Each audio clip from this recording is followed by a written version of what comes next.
Assalamu alaikum. To all the people who are available, can you kindly confirm if my voice is clear, and maybe one of you can volunteer and say something by opening your unmuting yourself.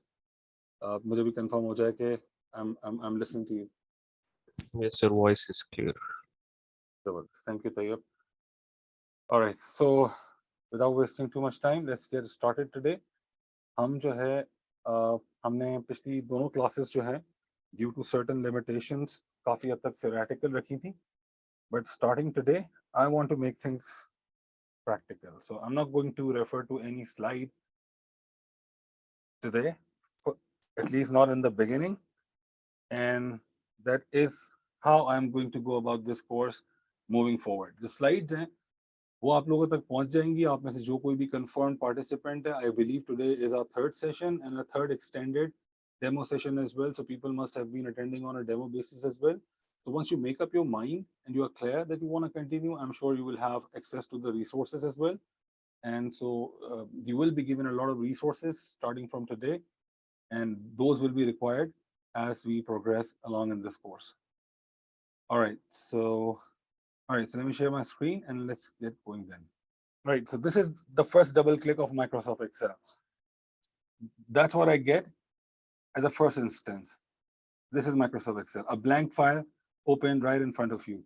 So I believe आप लोग जो online बैठे हुए हैं, आप लोग अपने अपने पीसी से हैं, and you guys have access to you don't have access to the PC yet. आप डबल क्लिक करेंगे, आपके सामने इस टाइप से एक स्क्रीन ओपन अप हो जाएगी. ये जो स्क्रीन है आपके लेफ्ट हैंड साइड पे document recovery. By default I think last time इस पीसी पर, जिस पीसी पर मैं बैठा हुआ हूँ, जिस किसी ने भी एक्सेल को क्लोज किया है, वो प्रॉपर तरीके से नहीं हुआ. या ऐसे कह सकते हैं आपकी कोई फाइल ओपन थी और पीसी शट डाउन हो गया, किसी ने शट डाउन कर दिया, इलेक्ट्रिसिटी चली गई या कोई भी मसला आया, व्हाटएवर. तो ऐसे में जब आप दोबारा पीसी ऑन करते हैं और जब आप फाइल को फर्स्ट टाइम एक्सेल को डबल क्लिक करके ओपन करते हैं, तो वो आपको बताता है कि क्या उसकी मेमोरी में कोई लास्ट अनसेव्ड डॉक्यूमेंट पड़ा हुआ है, और ये सब कंट्रोल हो रहा होता है ऑटो सेविंग फीचर से. तो एक ऑप्शन है, मैं सबसे पहले यहाँ से स्टार्ट करता हूँ कि आप देखेंगे कि हमारे पास ये फाइल मेन्यू है ऑन द टॉप. जो मेन्यूज है हमारे पास लिखे हुए नजर आ रहे हैं. एक्चुअली इसको मुझे एक्सपेंड करने की जरूरत है. I see something wrong. Let me close this dialog box first of all. No, remove the file. I have saved the file already. Can I just close it like this? Alright, okay. So I think मैं technical चीजें बाद में discuss करूंगा आहिस्ते आहिस्ते as we develop our appetite. So first of all हमने last class में theoretically इस स्क्रीन की लेबलिंग कर ली थी. मैं एक बार क्विकली रिकैप भी कर लेता हूँ ताकि हम लोग उसको कैचअप कर सकें. तो बाय डिफॉल्ट ये जो वर्कबुक ओपन है मेरे पास, एक्सेल की कोई भी file, by default it's name is a workbook. It's called a workbook. थोड़ा सा टाइम लेते हैं, पहले क्विकली एक बार रीलेबलिंग दोबारा से कर लेते हैं. लास्ट टाइम हमने स्लाइड पर की थी, अब हम वो लेबलिंग जो है वो एक्चुअली सॉफ्टवेयर के ऊपर करके भी देख लेते हैं. तो एक्सेल में जब आप डबल क्लिक करके अपनी एक्सेल एप्लीकेशन को ओपन अप करते हैं, तो जो डिफॉल्ट फाइल है that we called a workbook. ठीक है, जो कि इस वक्त आप यहाँ देख सकते हैं ऑन टॉप बुक 1 के नाम से मुझे नजर आ रही है. ये इसका डिफॉल्ट नेम है क्योंकि ये अभी अनसेव्ड है. अच्छा, जो इसके रिबन मेन्यूज हैं, ये आपके पास जो सेक्शंस हैं आपको नजर आ रहे होंगे रिबन के, यहाँ पे file, home, insert and all that. इसमें एक ये फाइल वाला मेन्यू है. अगर मैं इस पे क्लिक करूं तो ये एक बेसिक कह सकते हैं आप वेलकमिंग स्क्रीन आपके सामने ओपन कर देता है. It's kind of a welcome screen, right. हो सकता है कि आप में से कई लोग जब एक्सेल ओपन करें तो आपके सामने पहली स्क्रीन ये आए. ठीक है, सो रिगार्डलेस के पहली स्क्रीन क्या है, यहाँ से न्यू वर्कबुक भी ओपन कर सकते हैं. ओपन का मतलब ये है कि अगर आप कोई नई फाइल नहीं ओपन करना चाह रहे, बल्कि आपके पास पीसी पर, डेस्कटॉप पर, लैपटॉप पर, वेयरएवर कोई फाइल ऑलरेडी सेव्ड है, आप उसको ओपन करना चाहते हैं, that's the open menu. Info kind of gives you basic information about the file, things like अगर आपको उस फाइल का वर्जन हिस्ट्री देखना है and all that, will come back to it later. Save and save as, इसकी बात भी हमने की थी कि आमतौर पे इसके जनरल कॉन्सेप्ट है, इसलिए आई am just quickly running through these के सेव और सेव एज में फर्क इतना है कि अभी चूंकि मैंने ये file first time open up की हुई है, मैं एस्केप दबा के इस मेन्यू से बाहर आऊंगा। अगर मुझे मैं एक मेन्यू के अंदर हूँ, मुझे इस मेन्यू से बाहर आना है दोबारा से एक्सेल स्क्रीन पर, तो मैं कैसे आऊं? I can press the escape button, तो I just press the escape button and I am back to my normal screen, right. अब यहाँ पर मैं कंट्रोल प्लस एस प्रेस करता हूँ, right. Let me see if I want to share annotations. How will I do that? Right. So those of you who could not hear me clearly, this is what I asked for. Control plus an S. Right? मेरी screen पे आपको annotation नजर आ रही है. This is what you need. How would I'm going to clear this? Let me just double check. Okay, तो Control plus S आप press करें मेरे साथ, मैं भी कर रहा हूँ। तो Control plus S press करने से ये dialog box आ रहा है, Save this file. Right, because ये फाइल अभी मैंने फर्स्ट टाइम ओपन अप की हुई है और ये फाइल अभी कहीं सेव नहीं हुई थी। तो control plus S which is the shortcut की फॉर द सेव बटन। अभी हमने देखा था सेव होता है और सेव एज होता है, तो जो सेव बटन है उसकी जो शॉर्टकट की है उसको एक्सेस करने के लिए वो है कंट्रोल एस। तो इवन अगर मैं अभी सेव का बटन भी प्रेस कर रहा हूं तो वो मुझे कह रहा है पहले फाइल को सेव करो, क्योंकि ये फाइल अनसेव्ड है। तो it's kind of working in the same fashion as a save as function would do. तो फॉर इंस्टेंस अगर मैं एस्केप करूं, वापस फाइल मेन्यू पे जाऊं, सेव एज पे क्लिक करूं, तब भी वो इस तरह से मुझे ऑप्शन देता है। मैं सेव पे क्लिक करूं तब भी वो मुझे सेम यही ऑप्शन दे रहा है, you see, in the first time. अब मैं कंट्रोल एस करके इस डॉक्यूमेंट को कहीं भी सेव कर लेता हूं as an example. So let me choose maybe more locations in desktop. I'll just choose desktop, this PC. There we go.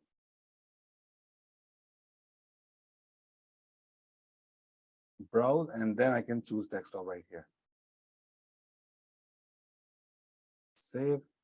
So the book one now is saved. अब क्या होगा कि लेट से मैंने कोई काम किया इस पर, कुछ भी मैंने कुछ डाटा शेटा लिखा और अब मैं इस फाइल पे जब कंट्रोल एस प्रेस करूंगा, so you see what happened. मैंने कंट्रोल एस प्रेस किया, आप देखें मेरे आइकॉन को गौर करें, फोकस माय आइकॉन, जैसे मैं कंट्रोल एस प्रेस करता हूं वो एक ब्लू साइन दिखाता है, quick blue sign. This blue sign is doing what? It is saving the document जहां पे वो ऑलरेडी सेव है। मैंने डॉक्यूमेंट को कहां सेव किया हुआ है? डेस्कटॉप पर। तो डेस्कटॉप पे जहां पे वो ऑलरेडी सेव है वहां पे वो फाइल अब अपडेट हो गई। अब कंट्रोल एस ने ये काम किया, तो अब सेव और सेव एज दो अलग अलग ऑप्शन हो गए। तो अब मैं अगर फाइल पे जाऊं और सेव पे क्लिक करूं, you see it has done the same thing, उसने फाइल को सेव कर दिया। बट जब मैं जाके सेव एज पे क्लिक करूंगा तो वो मुझे कह रहा है बताओ कहां पे सेव एज करना है, विच मीन्स कि अब अगर मैं कोई और लोकेशन उसको दे दूंगा तो वो इस फाइल की एक डुप्लीकेट कॉपी बना देगा और जो नई जगह मैंने दी होगी, लेट से मेरी नई जगह है a folder in a desktop, right. तो अब वो a folder in a desktop पे जो फाइल सेव हुई हुई है, मेरी करंट फाइल जिस पे मैं काम कर रहा हूँ वो वाली बन जाएगी। और जो पिछली फाइल थी जो डेस्कटॉप पे पड़ी हुई है वो फाइल इस वक्त अनओपन है, क्योंकि आपने सेव एज कर दिया। When you save as it means कि you have made another copy of that file and now you are working in that another copy. So what happened to the previous file? Well, that previous file remains in its original shape. जहां पे आपने save as करके file की दूसरी copy बनाई है, उससे पहले तक का जो स्टेटस था वो फाइल 1 अभी अपनी जगह पे सेव है। But now that you have saved it as a copy, तो जो डिफॉल्ट फाइल ओपन अप होगी ये आपने जहन में रखना है कि वो अब नई फाइल बन चुकी है, ठीक है। तो पुरानी फाइल अब जो भी आप काम करेंगे वो उसमें नहीं होगा, पुरानी फाइल में, वो अब नई फाइल में हो रहा होगा। So that's the only difference between save and save as. Anyways, that was not the topic. मैंने वैसे ही आपको थोड़ा सा बता दिया. Let me remove these annotations. No, I think इसको कैसे clear करेंगे? I'll need some assistance on this maybe.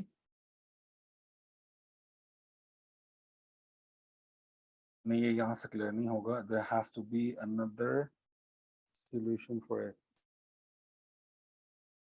Okay, so if the administrator is listening to me, they can join me in the classroom and I need some help, right? I'll remove it later on, right? Okay. Keeping the flow going, तो file menu में basic आपको ये options मिलते हैं। इसमें जो print का option है, शेयर का ऑप्शन है, शेयर का ऑप्शन तब काम आता है, और ये अभी हम ऐसे डिस्कस नहीं करेंगे, कि जब आप किसी ऑर्गेनाइजेशन में काम कर रहे हैं और आपकी ऑर्गेनाइजेशन ने माइक्रोसॉफ्ट का एक लाइसेंस अकाउंट लिया हुआ है, और उस लाइसेंस अकाउंट यानी कि 365 का जो लाइसेंस आता है उसमें बहुत सारी एप्लीकेशंस होती हैं, सिर्फ एक्सेल नहीं होता ऑब्वियसली, उसमें SharePoint and then OneDrive and then lots of other tools and applications are there. तो SharePoint और OneDrive एक ऐसा टूल है माइक्रोसॉफ्ट का जो कि ऑर्गेनाइजेशनल लेवल पे ऑर्गेनाइजेशंस को इनेबल करता है कि वो अपना सारा डेटा, जितनी भी फाइल्स, वर्किंग फाइल्स वो बनाते हैं, एक्सेल की, पावर पॉइंट की, वर्ड की एंड सो फोर्थ, उन सारे डेटा को क्लाउड पे स्टोर करें। क्लाउड पे स्टोर करने का बेनिफिट क्या होता है कि कंपनी फ्लेक्सिबल हो जाती है। अगर मैं डेटा, कंपनी जहां पे एग्जिस्ट करती है फिजिकली, अगर डेटा वहीं पे एक लोकल सर्वर बनाए और वहां स्टोर करे, तो उसका मतलब आप किसी थर्ड पार्टी लोकेशन से उस डेटा को एक्सेस नहीं कर सकते, एक्सेप्ट वाया अ वीपीएन। वर्चुअल प्राइवेट नेटवर्क का एक ऑप्शन होता है जिसके थ्रू आप ऑफ साइट रिमोट सर्वर्स को भी एक्सेस कर सकते हैं। तो somebody has to authorize in that kind of a thing. Cloud का मतलब ये होता है कि क्लाउड इज बेसिकली, या ये मैं ऑब्वियसली हमारे कोर्स का पार्ट नहीं है, लेकिन थोड़ी बहुत डिस्कशन हम इस टाइप की भी किया करेंगे। तो क्लाउड कंप्यूटिंग आजकल का बड़ा एक प्रोमिनेंट कॉन्सेप्ट है और काफी टाइम से आया हुआ है। व्हाट दिस डज इज कि आपके तमाम डेटा को एक वर्चुअल, हम इसको क्लाउड का कॉन्सेप्ट इसी तरह लेते हैं कि एक वर्चुअल स्टोरेज स्पेस में वो सारा डेटा पड़ा हुआ होता है। That virtual storage is accessible to you only with the connection of internet. So wherever in the world you are, as long as you have the internet, you can connect to your cloud, provided you have the authorization as well, obviously. So you become flexible कि आप कहीं भी जाएं, आपके पास यकीनन cloud का account बना हुआ है, ऑथराइजेशन है, आप इंटरनेट अगर अवेलेबल है, आप किसी भी पीसी को एक्सेस कर लें इंटरनेट से, ऑथराइजेशन के साथ, you can access your data easily and smoothly. तो coming back to the point, Microsoft भी 365 के नाम से अपना एक क्लाउड सर्विस ऑफर करता है ऑर्गेनाइजेशंस को, और अक्सर ऑर्गेनाइजेशन जो उसको इस्तेमाल करती हैं तो उनके पास एक टूल होता है शेयर पॉइंट का। One drive is that location कि जहां पर उनका सारा फाइल्स वगैरह या सारा डेटा स्टोर होता है। OneDrive is that location. लेकिन SharePoint is kind of another platform that allows your organization to create certain users. अब लेट्स से आपकी ऑर्गेनाइजेशन में है 200 लोग, लेकिन सारे के सारे 200 लोगों का ताल्लुक रिपोर्टिंग से नहीं होगा। वो सबके सबों के पास कोई बन के रिपोर्टें नहीं आते होंगे, कुछ तो रिपोर्टें बनाते होंगे, कुछ एडमिनिस्ट्रेशन या फील्ड वर्कर्स जो होंगे उनके लिए वो भी रेलेवेंट नहीं होगा एंड सो फोर्थ। तो 150-200 लोग वाली ऑर्गेनाइजेशन में हो सकता है कि 50-60 लोग ऐसे हों, assistant manager, manager and so fourth, इससे ऊपर के लेवल्स, जिनकी कोई ना कोई रिपोर्टिंग रिक्वायरमेंट हो। तो शेयर पॉइंट पे कंपनी ने उनकी यूजर आईडीज बनाई हुई होंगी और हर यूजर आईडी को सर्टेन इंफॉर्मेशन शेयर हुई हुई होगी। तो लेट्स से अगर मेरे पास एक फाइल बनी हुई है एक्सेल की, जो मुझे पता है कि मैंने बनाई है सिर्फ 2 लोगों के लिए, एक हमारे फाइनेंस मैनेजर होते हैं उनके लिए और एक सप्लाई चेन मैनेजर होते हैं उनके लिए। एज एन एग्जांपल, मैं एक बहुत ही रूडिमेंट्री एग्जांपल दे रहा हूँ यहाँ पे। तो आप क्या कर सकते हैं कि आप वो फाइल बनाने के बाद यहाँ पे शेयर बटन को क्लिक करेंगे, आपका यकीनन शेयर पॉइंट पे अकाउंट वगैरह बना हुआ होगा, उसको एक्सेस करेंगे, उन 2 यूजर्स को इनेबल करेंगे एक्सेस, तो वो अब आपकी कंपनी के शेयर पॉइंट पे फाइल चली जाएगी, पब्लिश हो जाएगी, और सिर्फ वो 2 यूजर्स जिनको आपने इनेबल किया है, सिर्फ वो उस फाइल को एक्सेस कर सकेंगे, सिर्फ उनको नजर आएगी, बाकी किसी को नजर भी नहीं आएगी। तो ये कुछ इस टाइप का मैकेनिज्म होता है। तो शेयर हम एज सच डिस्कस नहीं करेंगे, बट मैं ब्रॉडली आपको बता रहा हूँ कि जो फाइल आप बनाते हैं, जब आप उसको बनाने के बाद अपनी ऑर्गेनाइजेशन लेवल पे उसको शेयर करना चाहते हैं किसी यूजर के साथ in a restricted environment, this is where this option comes into play.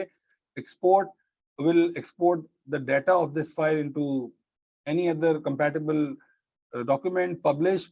Usually जब आप डैशबोर्ड वगैरह बनाते हैं तो share is to share the data online, publish इसके पहले आप पब्लिश करें एंड देन डैशबोर्ड एक्सपीरियंस दें अपने यूजर्स को। तो अगेन ये सब चीजें अभी फिलहाल हमारे लिए रेलेवेंट नहीं है, क्लोज बच्चों वाला है, एनीवन कैन गेस कि फाइल क्लोज हो जानी है आपकी।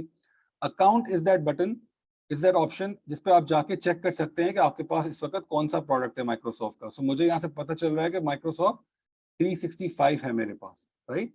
तो आप भी अकाउंट में जाके अपना चेक कर सकते हैं कि आपके पास कौन सा वर्जन है, and then within these account option आपके पास ये अबाउट एक्सेल का एक बटन आ रहा है इधर राइट हियर, इसको क्लिक करके आप ये भी चेक कर सकते हैं कि आपके पास कितने बिट का वर्जन है। तो जैसे मैं यहाँ पे देख सकता हूँ कि Microsoft Excel for Windows 365 and 32 bit version. तो 32 बिट वर्जन है, ठीक है। हम यहाँ पे बिजनेस इंटेलिजेंस और डेटा एनालिटिक्स का हमारा कोर्स नहीं कर रहे, तो इसलिए 32 बिट भी चल जाएगा, doesn't really matter. But when somebody is dealing with things like big data and power excel वगैरह, जिसकी भी हमने बात की थी पिछले सेशंस में, तो वहां पे रेकमेंडेड होता है कि आप 64 बिट वर्जन यूज करें।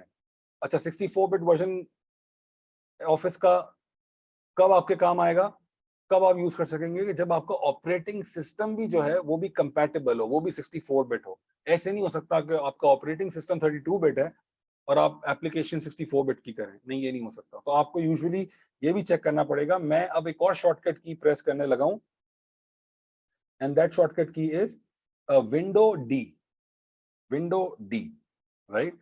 तो आप लोगों के पास एक विंडो की होगी, वो विंडो की आपने यूज करनी है और उसके साथ डी का बटन प्रेस करना है।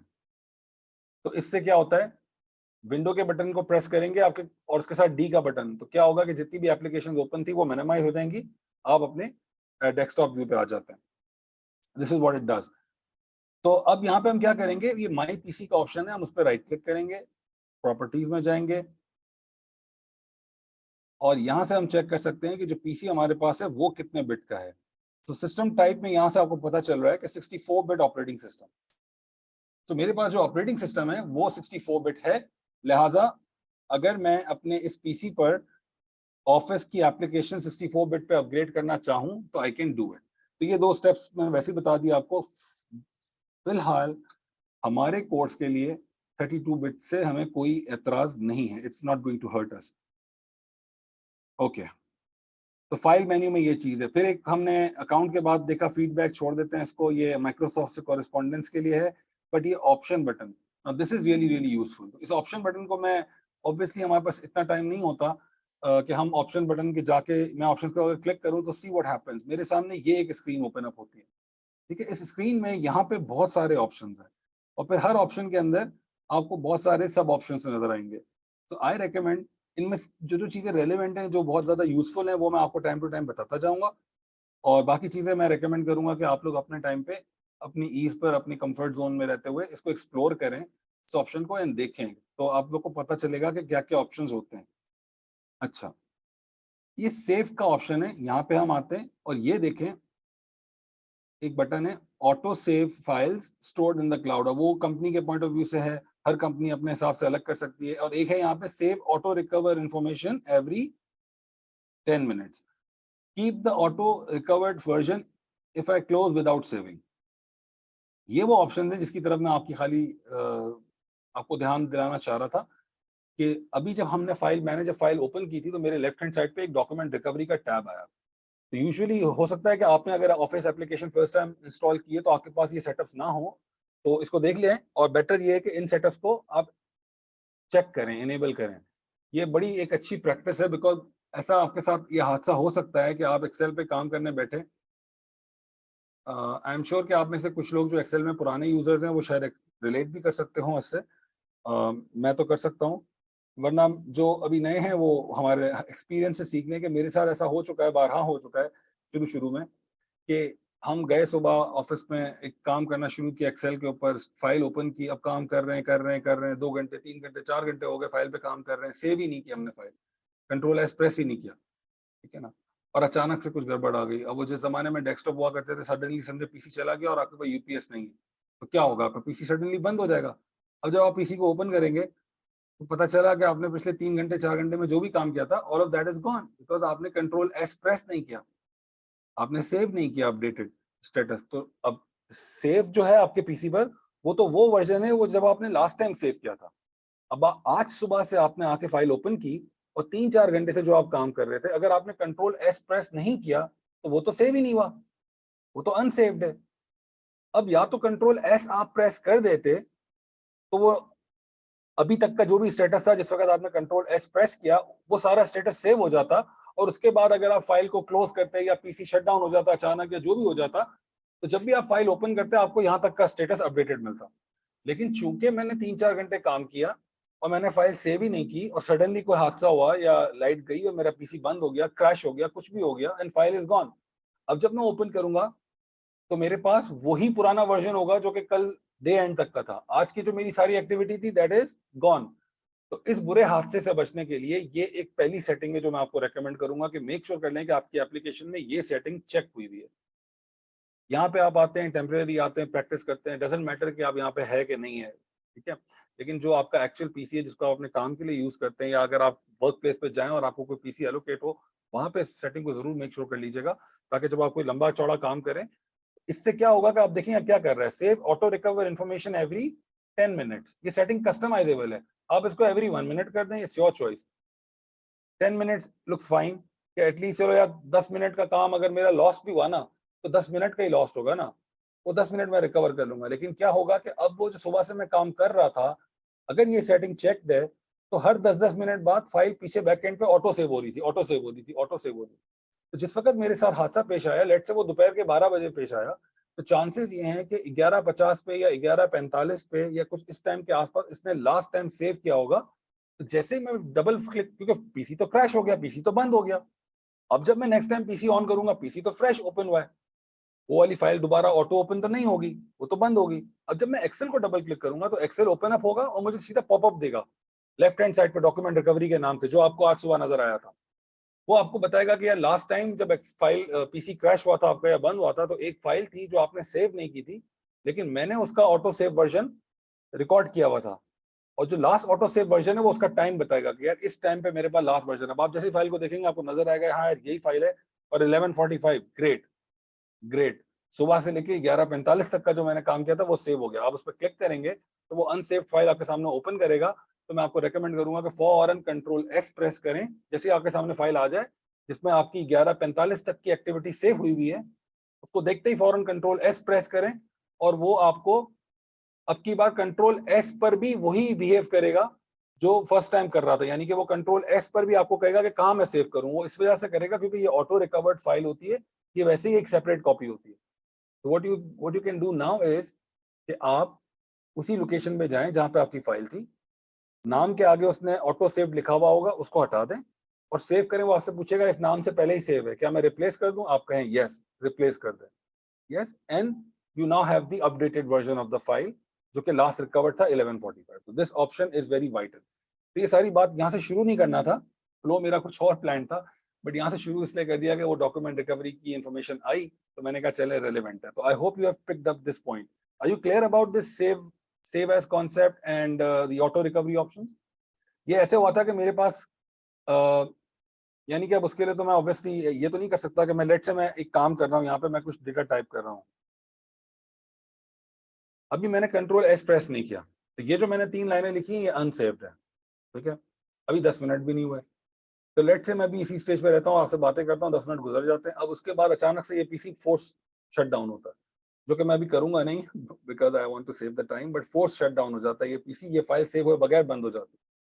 तो अब जब मैं नेक्स्ट टाइम पीसी ऑन करके एक्सेल को ओपन करूंगा तो वो डॉक्यूमेंट रिकवरी का टैब ओपन होगा, मैं अभी उसको फोर्सली ला नहीं सकता। अच्छा अच्छा, वो उसके लिए आपको है ना फाइल मेन्यू पे जाना है, फाइल मेन्यू पे जाके ऑप्शंस, यहाँ पे आप जाएंगे और ऑप्शंस में ये मुख्तलिफ ऑप्शंस है, मैं टाइम टू टाइम इन ऑप्शंस का डिस्कशन आपसे करता रहूंगा।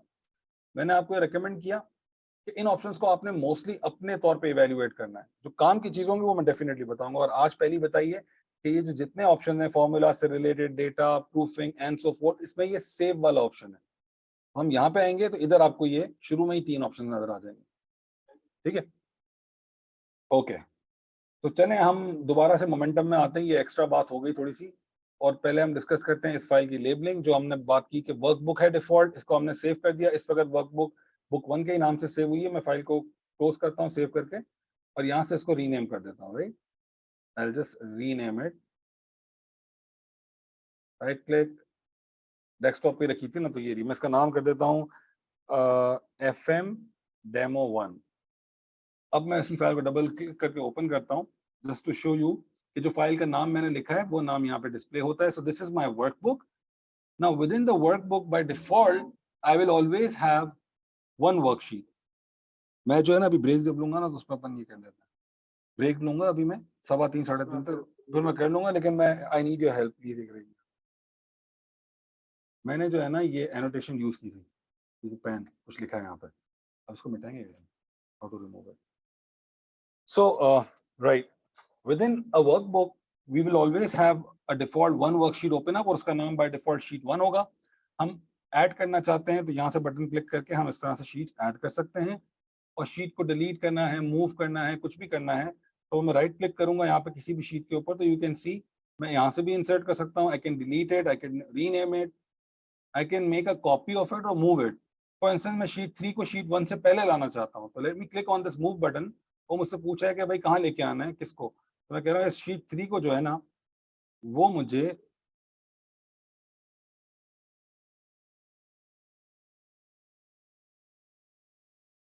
अच्छा, मैंने शीट 3 को ही सेलेक्ट किया हुआ है, तो मुझे शीट 3 को शीट 1 से पहले लाना है, राइट? क्योंकि मैंने शीट 3 पे राइट क्लिक किया था, तो मैं यहाँ पे क्लिक करूंगा शीट 1 पे, क्योंकि जहां पे आप क्लिक करेंगे ना, उससे ऊपर वाली पोजीशन पे वो उस फाइल को प्लेस कर देगा।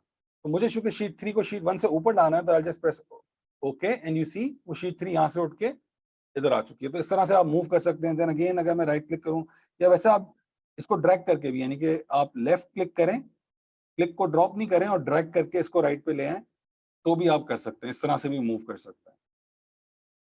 फिर व्यू कोड, प्रोटेक्ट शीट, ये सब बाकी बातें हैं। टैब कलर, शीट को अगर इस टैब को कोई कलर आपने असाइन करना है, लेट्स से आप कहते हैं कि यार मैंने 3 वर्कशीट बनाई है, ये 2 फाइनल है, ये नहीं है, तो आप इंडिकेट किसी को करना चाहते हैं। अब मैंने कंट्रोल बटन के साथ शीट 1 और शीट 2 प्रेस किया, तो कंट्रोल बटन के साथ जब मैंने प्रेस किया तो क्या हुआ कि शीट 1 से मैं शीट 2 में मूव नहीं हुआ, बल्कि दोनों सेलेक्ट हो गई। मैं कंट्रोल के बगैर करूंगा, तो जैसे ही मैं शीट 1 पे क्लिक करूंगा, मैं शीट 1 में आ जाऊंगा, शीट 2 पे क्लिक करूंगा, शीट 2 में आ जाऊंगा। बट जब मैं कंट्रोल बटन के साथ करूंगा, तो मैं साइमल्टेनियसली दोनों सेलेक्ट कर सकता हूँ। तो मैंने अब दोनों एक साथ सेलेक्ट की, right click, tab colour, green colour.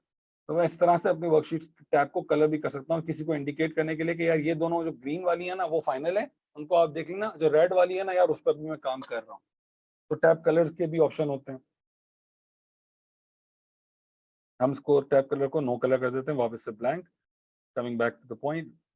And then वर्कशीटों के मैं ये दोनों शीट्स एक साथ सेलेक्ट करके डिलीट कर रहा हूँ, एक्स्ट्रा ऐड की थी आपको दिखाने के लिए। Let's keep it sheet 1, fine it is. फिर हम बात कर रहे थे कि ये हो गई वर्कबुक, ये हो गई वर्कशीट, और ये है हमारा मेन वर्कशीट एरिया। ऑब्वियसली कितना बड़ा ये एरिया है? वेल, टू डू दिस हम यहाँ पे थोड़ी सी नेविगेशन शॉर्टकट कीज भी सीखेंगे, ठीक है? तो अभी मैंने आपको ऑलरेडी एक शॉर्टकट की बताई, कंट्रोल एस की। ऐसी और बहुत शॉर्टकट की आएंगी जो कंट्रोल के साथ हम देखेंगे, बहुत सी आपको ऑलरेडी पता होंगी। कॉपी करने के लिए, कट करने के लिए, पेस्ट करने के लिए, अपने टेक्स्ट को बोल्ड करने के लिए, इटैलिक करने के लिए, अंडरलाइन करने के लिए, यूनिवर्सल शॉर्टकट कीज है। किसी भी टूल पे, किसी भी एप्लीकेशन में चले जाए, मोर और लेस यही चलती हैं। फॉर इंस्टेंस कंट्रोल एस मैंने बताया सेव के लिए यूनिवर्सल है। कंट्रोल एन कोई नई वर्कशीट ओपन करनी है अगर आपने, उसके लिए है। कंट्रोल सी कॉपी करने के लिए, कंट्रोल एक्स कट करने के लिए, कंट्रोल वी जो भी टेक्स्ट कॉपी या कट किया है उसको पेस्ट करने के लिए, control P, P for Pakistan, control P print करने के लिए। इसी तरह आपके पास कंट्रोल बी टेक्स्ट को बोल्ड करने के लिए, कंट्रोल आई टेक्स्ट को इटैलिक। तो कंट्रोल कीज एक्सेल के पॉइंट ऑफ व्यू से उसको आप दो एंगल से देखेंगे। मैं ऐसे देखता हूँ, एक है यूनिवर्सल कीज, कि कंट्रोल की जो कीज होती है ना यूनिवर्सल होती है, ये सारी जो भी हमने डिस्कस की, इस तरह की और भी है, आपकी टाइम प्रैक्टिस हो जानी है। और दूसरा होता है कंट्रोल को हम कहते हैं यहाँ पे नेविगेशन कीज। कंट्रोल का नेविगेशन में बड़ा रोल होता है। क्या, मैं बताता हूँ।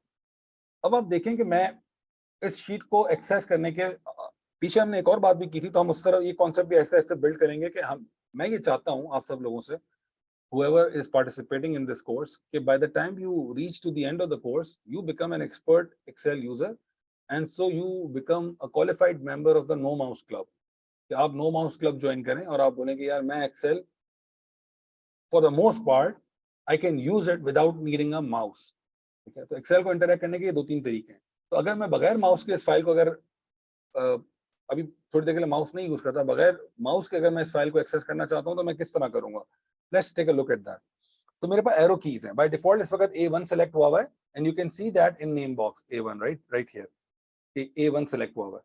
तो अब जब मैं एरो की प्रेस करूंगा राइट की, तो आप देखेंगे मैं एक एक सेल ऑन द राइट जा रहा हूं। अब मैं आपको पहले बता चुका हूं कि पता है आपको उसमें टोटल कितने कॉलम है, और मैं एक एक करके जब जा रहा हूं तो मैं A से B में, B से C में, D E, और अब तक मैं 6-8-10 कॉलम तो कोई चेंज कर चुका हूं।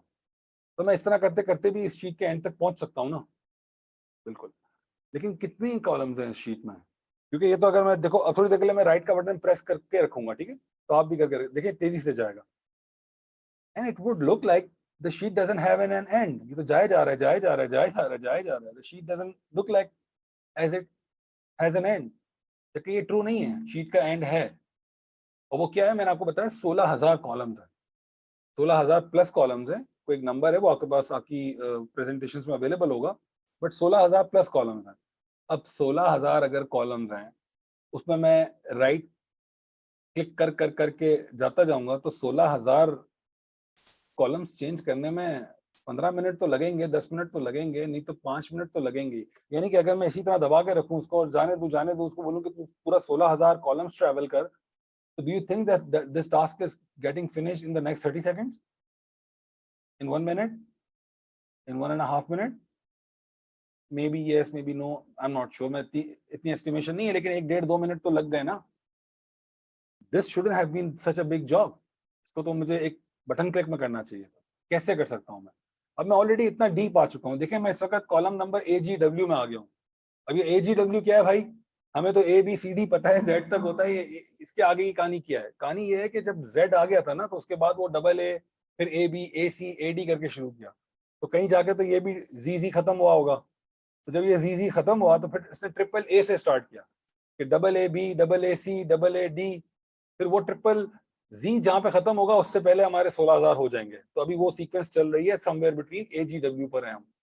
ठीक है, अब यहां से मुझे दोबारा स्टार्ट पे जाना है, तो अभी मुझे जितनी देर राइट में आने में लगी, अगर मैं लेफ्ट का बटन दबा के उसी तरीके से जाऊं तो उतनी देर मुझे लगेगी।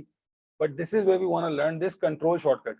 अब आप ये एरो की प्रेस करें कंट्रोल के साथ एंड सी व्हाट हैपेंस। तो मैं कंट्रोल के साथ लेफ्ट एरो की प्रेस करूंगा, control button with a left arrow की,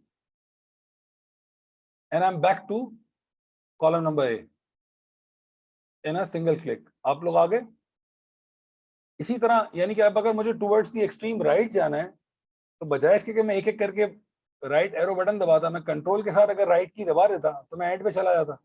तो I can do this now, control and right key, and now I am towards the other end of the file.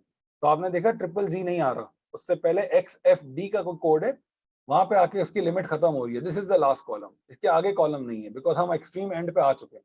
इसी तरह अगर आपने extreme bottom पे जाना है तो कैसे करेंगे आप? इसी कंट्रोल के साथ बॉटम की दबा दें, तो आप बिल्कुल एक्सट्रीम बॉटम रो पे आगे, जो कि दिख रही है 1048576, that actually translates into 1,048,576 rows, and you have more than 16,000 columns. So when you multiply these two numbers, the 16,000 columns multiplied by 1 million plus rows, you get a certain answer, and that will be a number in, of course, trillions. And so you have literally as many cells in your worksheet. ठीक है, तो एक shortcut की भी हमने सीख ली कि जी control के बटन के साथ अगर हम एरो कीज प्रेस करें तो हम हमारी वर्कशीट के एक्सट्रीम एंड्स पे मूव करते हैं। ऐसे ही अगर हमने अपनी वर्कशीट के एक्सट्रीम एंड्स पर जाना है तो हम कैसे जा सकते हैं क्विकली? कंट्रोल के साथ कंट्रोल का बटन यूज करेंगे और उसके साथ एरो की यूज करेंगे। यस,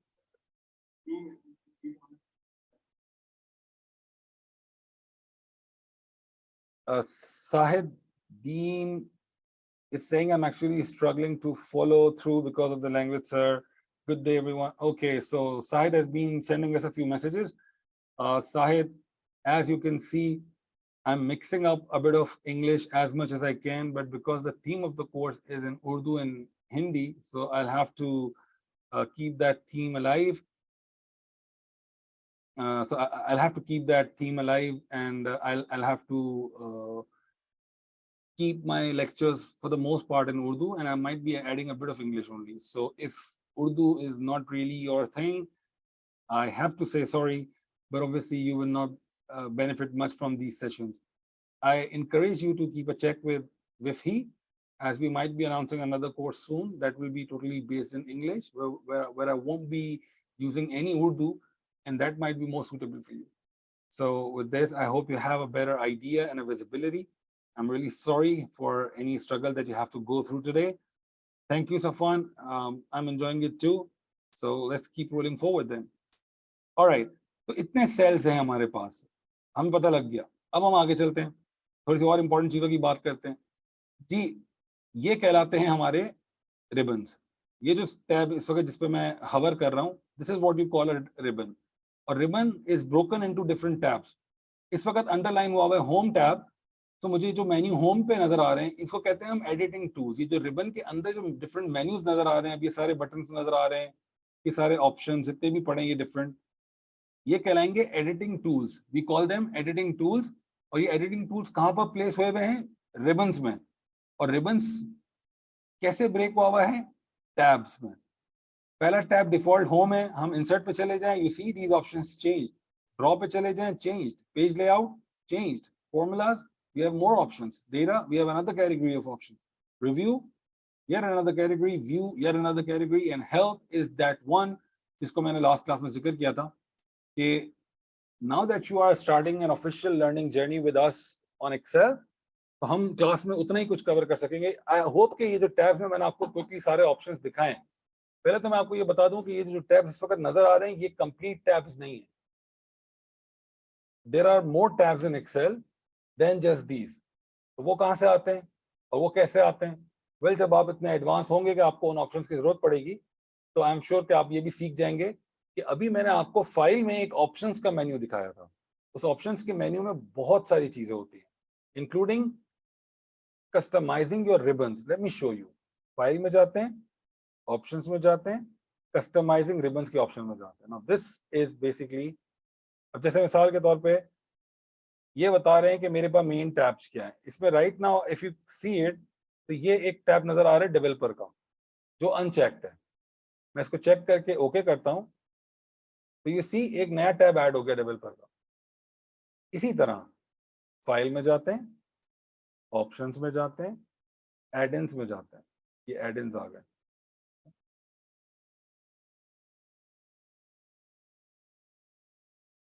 यहाँ पे मैनेज का बटन नजर आ रहा है, इसके आगे एक ड्रॉप डाउन मेन्यू है, इसमें से हम सेलेक्ट करेंगे COM एड-इन्स।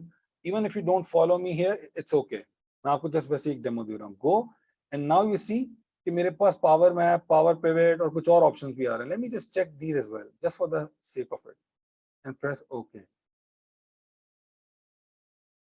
It's making its changes because of the blue tick. I can see it, so we've just got to wait a little bit. And now you see मेरे पास data streamer and power pivot दो नए tab add हो गए। तो हमारे पास इस तरह के ऑप्शंस होते हैं जिससे हम नए टैब ऐड कर सकते हैं। अभी मैंने जो भी ऐड किए फिलहाल वो हमारा टॉपिक नहीं है, तो हमें उससे परेशान नहीं होना।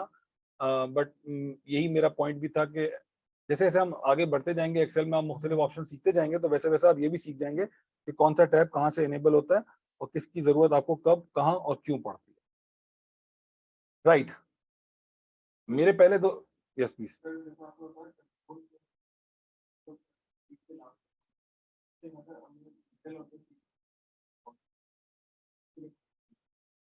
मिडिल ऑफ द शीट की कोई शीट, कोई ऑप्शन नहीं है। उसके लिए आप क्या कर सकते हैं, मैं आपको बता देता हूँ। पहले तो मैं आपको एक चीज और बता देता हूँ। चलिए, क्वेश्चन मुझसे ये पूछा गया, आई एम नॉट श्योर, वैसे मुझे कोई बताए somebody from the online people कि जो यहाँ पे लोकल स्टूडेंट मुझसे क्वेश्चन पूछ रहा है, कैन यू हियर दैट? आप लोग को भी आवाज आई जो एक स्टूडेंट ने मुझसे क्वेश्चन पूछा? Anyone? No, sir. No, sir. No sir, okay, तो I will repeat that for you. सवाल ये पूछा गया है कि हमने ये तो सीख लिया कि कंट्रोल की के साथ हम एरो कीज यूज करते हैं तो हम शीट के एक्सट्रीम एंड्स पे पहुंच जाते हैं। अगर मुझे शीट के मिडिल में जाना है तो मैं क्या करूं? ये क्वेश्चन था। तो मैं पहले तो एक कॉन्सेप्ट क्लियर कर देता हूं कि ऐसा नहीं है कि हम शीट के एक्सट्रीम एंड्स पे जाते हैं। लेट से मेरे पास एक छोटा सा मिनी टेबल बना हुआ है, हम एक डमी टेबल बना लेते हैं, ठीक है? ABC, DEF, GHI, ये मेरे कॉलम्स बन गए, JKL।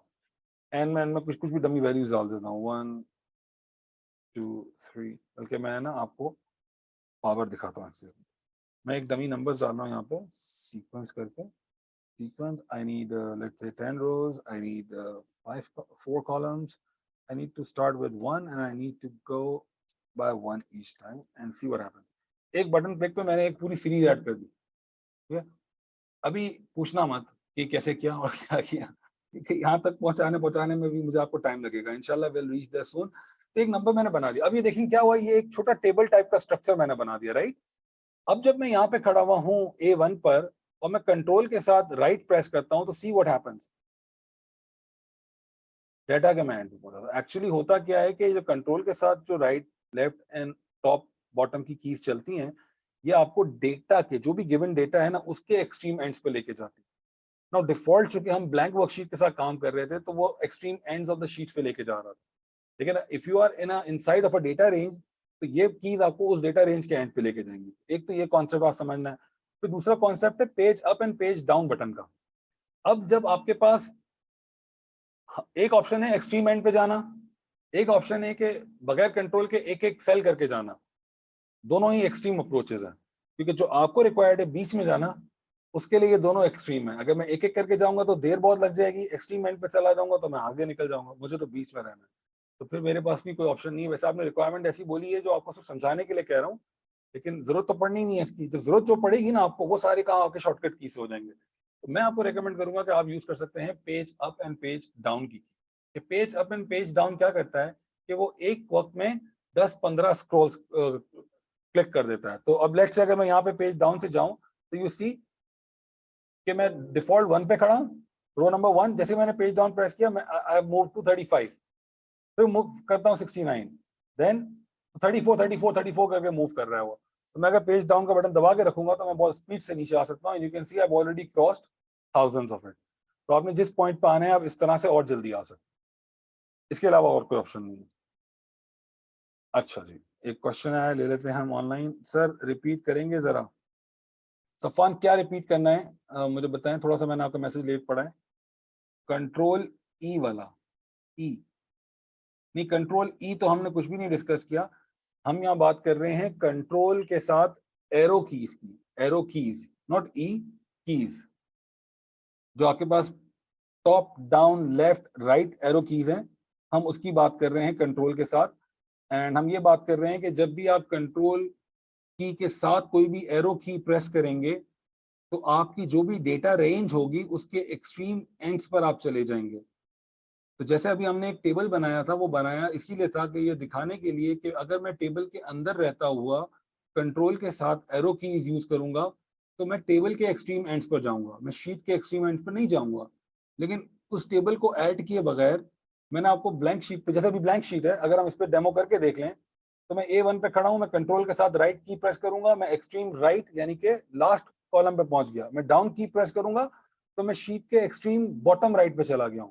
अब मैं दोबारा से कंट्रोल के साथ लेफ्ट की प्रेस करूंगा तो मैं फर्स्ट कॉलम पे आ गया हूं but still at the bottom हूं। मुझे अब टॉप पे वापस जाना है तो मैं कंट्रोल के साथ प्लस का बटन, टॉप की प्रेस कर दूंगा। क्लियर है सफान आपको? लेकिन अगर आपके पास कोई डेटा बना हुआ होगा, कोई टेबल बना हुआ होगा, तो उस टेबल में आप जब ये काम करेंगे तो वो टेबल के एक्सट्रीम एंड्स पे लेके जाएगा आपको, शीट के एक्सट्रीम एंड्स पे नहीं। यानी कि आपको 2 क्लिक करने पड़ेंगे। आप पहला क्लिक करके पहला कंट्रोल के साथ राइट क्लिक प्रेस करेंगे तो आप टेबल के एंड पे आएंगे, और जब आप दोबारा कंट्रोल के साथ राइट की प्रेस करेंगे तो शीट के एंड पे चले जाएंगे। क्योंकि आगे कुछ भी, अगर शीट के एंड से पहले शीट के बीच में आपने कुछ लिखा हुआ है तो आप फर्स्ट डेटा के एंड पर पहुंच के जब कंट्रोल राइट की प्रेस करेंगे तो आप शीट के एंड पे नहीं जाएंगे, बल्कि आप उस सेंटर पॉइंट पर आएंगे जहां पे अगला डेटा स्टार्ट हो रहा है। You getting my point? तो कंट्रोल प्लस एरो की असल में आपको डेटा रेंजेस से डेटा रेंजेस में क्विकली नेविगेट करने में हेल्प करता है। अभी हम जस्ट स्टार्टिंग कर रहे हैं। आप आगे चल के देखेंगे कि बाज़ औक़ात ऐसी वर्कशीट भी बनती है कि इस एक ही वर्कशीट पर आपने 15, 20, 25 टेबल्स भी बनाए हुए हैं। तो अगर आपने एक टेबल से दूसरे पे और दूसरे से चौथे पे टेबल पे जाना है तो उसके लिए विदाउट यूजिंग द माउस, तो ये वो ऑप्शंस होते हैं कंट्रोल वाले जिसको हम यूज करते हैं। अच्छा जी, आगे चलते हैं। तो नो माउस के हवाले से हमने कुछ बात की कि आप कंट्रोल की को यूज करके अपनी नेविगेशन को और बेहतर कर सकते हैं। फिर हम बात करते हैं जी, ये रिबन टैब्स की बात हो गई। हमने कॉन्टेक्स्ट पिछले 2 क्लासेस में जो डिटेल में सारे डिस्कशन की थी, उसका मकसद ये था कि आपको कॉन्टेक्स्ट बहुत अच्छे से क्लियर हो। तो आई एम होपिंग कि आप इस चीज के हवाले से क्लियर हैं कि मैंने क्विकली आपको टैब्स गो थ्रू तो करा दी है। अभी किस टैब में क्या है ये भी बता दूंगा, लेकिन ये ध्यान में रखें हर टैब के हर फंक्शन को हम यहाँ सेक्शंस में कवर नहीं कर रहे होंगे, बिकॉज ये एक लंबी लर्निंग जर्नी है। ये तो 150-200 घंटे की लर्निंग जर्नी है, क्योंकि कुछ ऑप्शंस इसमें ऐसे हैं जो कि अपने आप में सिर्फ बज़ाहिर एक टैब है, उस टैब के अंदर बज़ाहिर 2 ऑप्शन हैं, लेकिन उसको मास्टर करने के लिए आपको 15 घंटे के लेक्चर्स लेने पड़ेंगे। क्योंकि उसके अंदर जब आप क्लिक करते हैं एक बटन को तो जो कुछ ओपन होता है उसके अंदर इतनी साइंस है कि you have to learn it. तो ये बहुत लंबी एक लर्निंग जर्नी है इसमें। अब मैं डेवलपर टूल्स में चला जाता हूँ, ठीक है, ऑप्शन दिखाने के लिए आपको। और यहाँ देखिए ऑन द लेफ्ट कोड के नाम से एक सेशन आ रहा है, डेवलपर टैब पे, ठीक है, कोड के नाम से आ रहा है सेशन। इस सेक्शन में एक विजुअल बेसिक का बटन है। मैं अगर इस पे क्लिक करूं तो देखें पूरा एक अलग ही कोई विंडो ओपन हो गई है। इस विंडो में क्या होता है, मैं यहाँ पे ना आपको बताऊं, इस विंडो में अभी मैंने ओपन नहीं किया, लेकिन अगर मैं ओपन करूँ ना तो ये पूरी जो ग्रे स्क्रीन नजर आ रही है इस वक्त आपको, इस ग्रे स्क्रीन पर एक कोडिंग स्क्रीन ओपन हो जाएगी और उस पर लंबे चौड़े कोड लिख के इस बाकायदा एक्सेल फाइल के ऊपर, इसी एक्सेल फाइल में मैं एक पूरी पैकमैन की गेम बना सकता हूँ। नहीं, मैं नहीं बना सकता, सॉरी, मुझे नहीं आती इतनी वीबीए, लेकिन any user can make it जिसको वीबीए उस लेवल की आती हो। तो as I said earlier in my first class पे, वीबीए है ये एक लैंग्वेज है, एक एग्जांपल दिखा दी कि हम कैसे एक्सेस करते हैं उसको, ठीक है। एम कोड मैंने एक और बताई थी, अभी वो हमारे कोर्स का पार्ट नहीं है तो we are not going to discuss that, but वो एक अलग एनवायरनमेंट है, वहां जाके भी कोडिंग हो सकती है। These environments M code, VBA, ये जनरली सूटेबल हैं डेवलपर काइंड ऑफ पीपल के लिए, जो कंप्यूटर बैकग्राउंड से आ रहे हैं, डेवलपर्स हैं, they generally come with such a background कि उनके लिए ये लर्निंग, ये लैंग्वेजेस सीखना, मास्टर करना, या तो वो सीख कर आते होते हैं, या जो लैंग्वेजेस वो सीख कर आते होते हैं उन लैंग्वेजेस की बैकग्राउंड पर इनको सीखना कंपैरेटिवली उनके लिए इजी होता है। But for non developer background people, finance के लोग तो कोई कोडर्स नहीं होते हैं, उनका तो कोई ताल्लुक नहीं है, पीछे मतलब पढ़ते हैं IT as a subject, but उनका एज सच तो कोई ना ताल्लुक नहीं है कंप्यूटर साइंस से, तो कि बहुत डिटेल में पढ़ के आते हो या कुछ। तो हम लोग के लिए ये लैंग्वेजेस सीखी तो जा सकती हैं, because everything can be learn at any point in time, but इनका लर्निंग कर्व आप लोगों के लिए या नॉन डेवलपर्स के लिए, मुझ जैसे लोगों के लिए बहुत लंबा होता है। एक लैंग्वेज वीबीए को मास्टर करने के लिए 1.5-2 साल तो मुझे लगाने पड़ जाने, तो और उसका यूज यानी कि उसका बेनिफिट इतना नहीं है। अल्टीमेटली आपने कौन सी पैकमैन बना के किसी ने अवार्ड जीतना है? अल्टीमेटली हमने जिस ऑर्गेनाइजेशन में बैठे हैं उस ऑर्गेनाइजेशन को जो काम चाहिए हमें तो वो डिलीवर करना है। This is what we want to do. तो उसके लिए आपको उतनी डिटेल में वीबी आना जरूरी भी नहीं है। There are lots of user friendly tools, there are lots of user friendly tools, we will be discussing that, जो कि आपको तकरीबन सारा काम करने में इनेबल कर देंगे। तो with this, coming back to the main point, just to keep the concept clear, कि सारे ऑप्शंस हम नहीं डिस्कस कर रहे होंगे, हम इस कोर्स को कवर करने के लिए जो डिफरेंट काइंड ऑफ एनालिसिस हैं, जो different kinds of financial models हैं, जो डिफरेंट काइंड्स ऑफ एक्टिविटीज है जो हमने प्लान की हुई है, उनको कवर करने के लिए जो ऑप्शन हमने डिस्कस करने, will be focusing on that. Okay, तो अभी हम आते हैं इसके ऊपर, रिबन टैब्स की बात हो गई, नीचे आते हैं तो ये हमारे पास दो आपको नजर आ रहा होगा कि रिबन टैब के, हम बात कर रहे थे कि रिबन टैब्स के नीचे आपको ये एक एक्स्ट्रा टैब आ रहा है, ये क्विक एक्सेस बार है, इट शुडंट बी हियर। तो मैं इसको, आप देख रहे हैं जैसे ये यहाँ पे क्यों आ रहा है, ये इस पीसी की सेटिंग का इशू है। Generally it has a place right here at the top, right. तो इसको अभी फिलहाल हम इग्नोर करते हैं। मैं क्विक कस्टमाइज, क्विक अपने हिसाब से बाय डिफॉल्ट आप देख रहे हो कि automatically save, save, undo, redo, तो यही ऑप्शन यहाँ पे नजर आ रहे हैं। आप इनमें से किसी को भी अनचेक करके अपने हिसाब से इसको कस्टमाइज कर सकते हैं। ये जस्ट क्विक एक्सेस का टूल बार है, but we are not going to be using it. So if you want to close it altogether just like me, feel free to do so. If it is disturbing you, अगर वो already आपके पास right hand side पे अच्छे तरीके से on the top of your screen आ रहा है लेफ्ट हैंड साइड पर, तो ऑलरेडी अच्छा है, इसको ऐसे ही रहने दें। ओके, हम अभी बात करते हैं कि इसके नीचे जो दो ऑप्शंस आ रहे हैं आपके पास, दो बॉक्सेस नजर आ रहे हैं, ये क्या है। तो ये बात हम पहले भी कह चुके हैं कि ये नेम बॉक्स है, ये आपको बताता है कि बाय डिफॉल्ट आपकी सिलेक्शन कहाँ पर है। तो मैं कहीं भी क्लिक कर दूं, M10 बता रहा है कि मैं कॉलम M में हूं और रो नंबर 10 पे हूं। और वो ऐसे भी इंडिकेट हो रहा है कि आप देखें कि बाकी सारी कॉलम से M हट के हाईलाइट हो रहा है, पता चल रहा है कि आप इस वक्त M पर हैं। इसी तरह 10 भी हटकर हाईलाइट हो रहा है, तो M10 यूं भी पता चलता है आपको, राइट। ये किसी भी सेल पे जब मैं क्लिक कर रहा हूं तो आपको दिख रहा है कि इसका डिफॉल्ट नेमिंग कन्वेंशन वही है कि जो उसके कॉलम का और उसके सेल का रेफरेंस है। But if you want to change that name, for instance मैं इस A1 को करना चाहता हूं सेल्स टैक्स, कुछ भी नाम देना चाहता हूं, I can simply click here and name whatever I want to name sales. Just the only thing you need to remember, you can't use space here. So if you want to write sales tax like this, feel free to do so, and if you are not comfortable writing it like this, आपको चाहिए कि कुछ ना कुछ मुझे space जैसा लगे, तो you can use underscore, जो स्पेस जैसा लगता है but it is not actually in space, so things like this।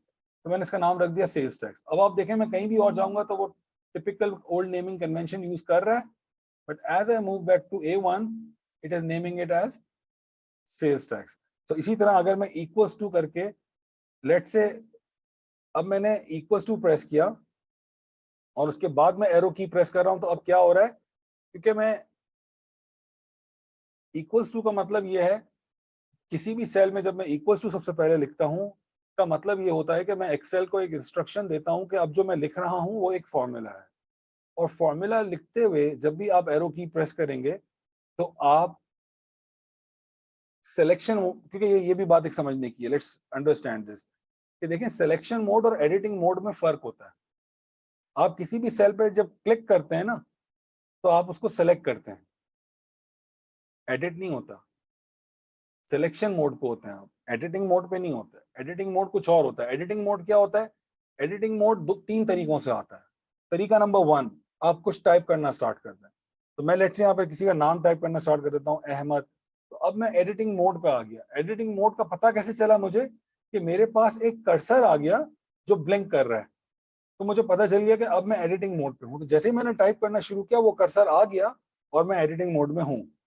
मैं अगर इस एडिटिंग मोड से बाहर आना चाहता हूं, तो दो तरीकों से बाहर आना चाहूंगा। तरीका एक, कि मैं कहूं कि जो कुछ भी मैंने लिखा हुआ है वो फाइनल है, उसको मैं रखना चाहता हूं और आगे मूव ऑन करना चाहता हूं। तो इस तरीके से अगर आप बाहर आना चाहते हैं तो आप क्या करेंगे? आप एंटर का बटन प्रेस करेंगे, एंटर। तो जैसे ही मैं एंटर का बटन प्रेस करूंगा, जो भी कुछ मैंने लिखा हुआ था वो उसने एज इट इज स्टोर किया। और एंटर का मतलब क्या हुआ? उसने एंटर से क्या रिस्पॉन्ड किया? वो नेक्स्ट सेल पे मूव कर गया।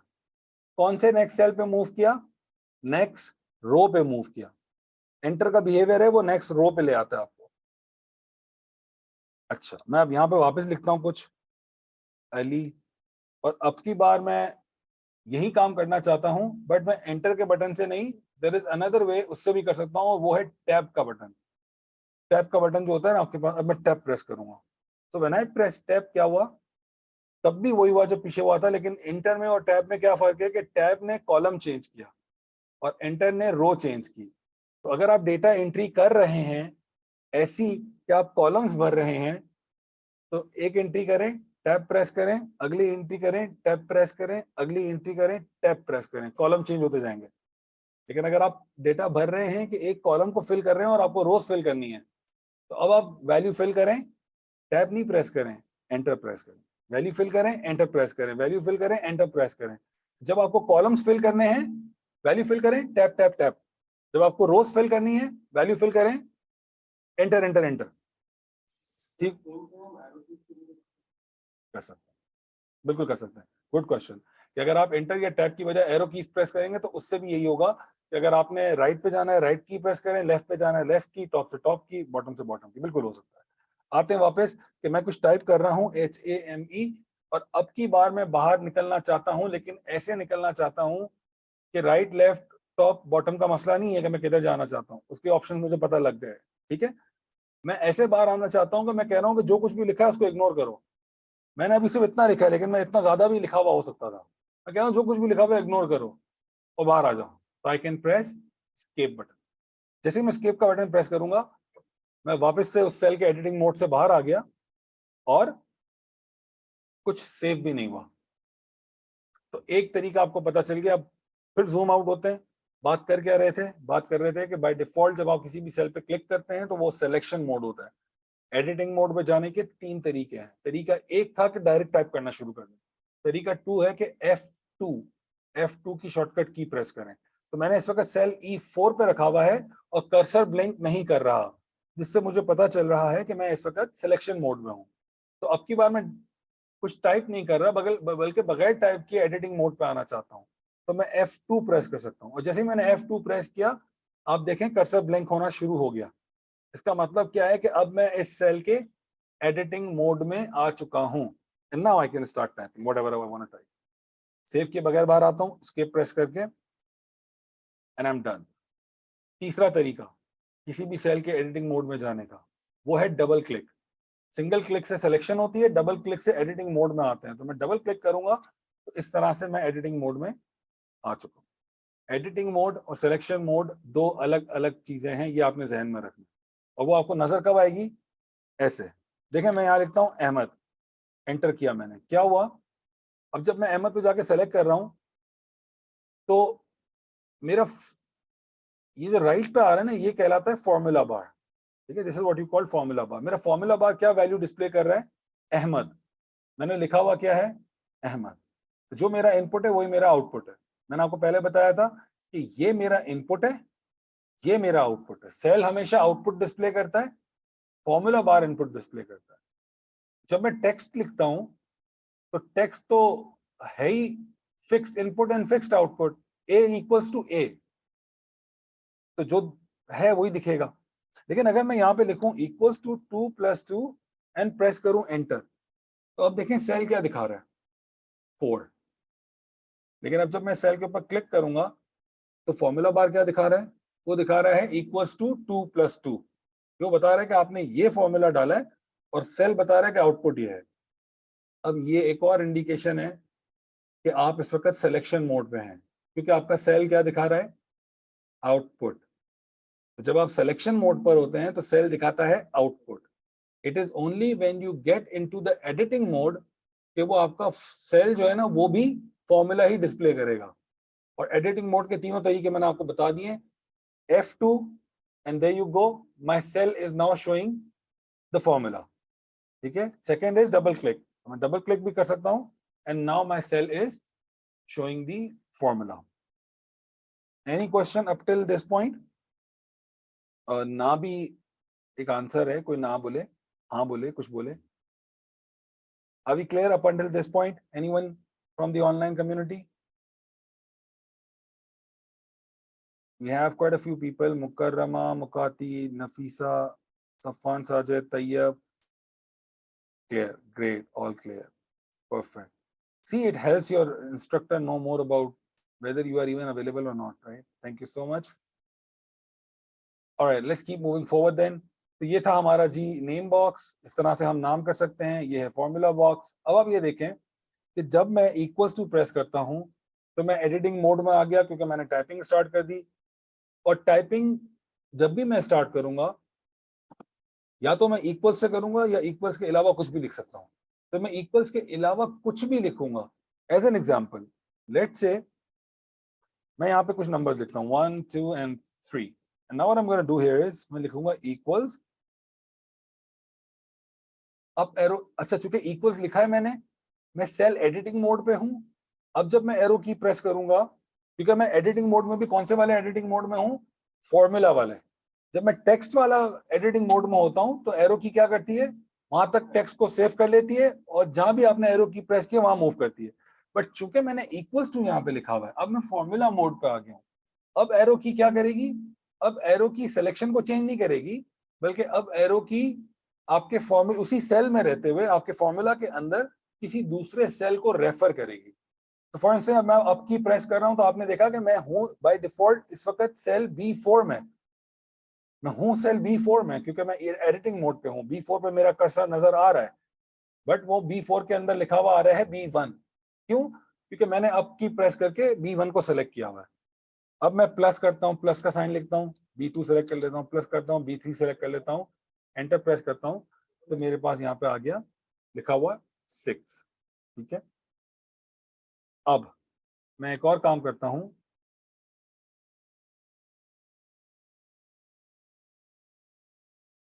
कि मैं लेट से इस पूरी रेंज को एक नाम दे देता हूं। बल्कि मैं काम सॉरी ये कर लेते हैं, हम B1 को नाम दे देते हैं P1 प्राइस, प्रोडक्ट 1 की प्राइस। P2 ओ सॉरी यहाँ क्लिक करना है, सेल पे क्लिक करके नेम बॉक्स में आप कुछ भी टाइप कर सकते हैं। P2 प्राइस, प्रोडक्ट 2 प्राइस, और इसका नाम हम रख देते हैं P3 प्राइस। अब मैं दोबारा यही काम करता हूँ वापस से जो मैंने अभी थोड़ी देर पहले किया था। इक्वल्स टू एरो की के साथ प्लस, एरो की के साथ प्लस, एरो की के साथ प्लस।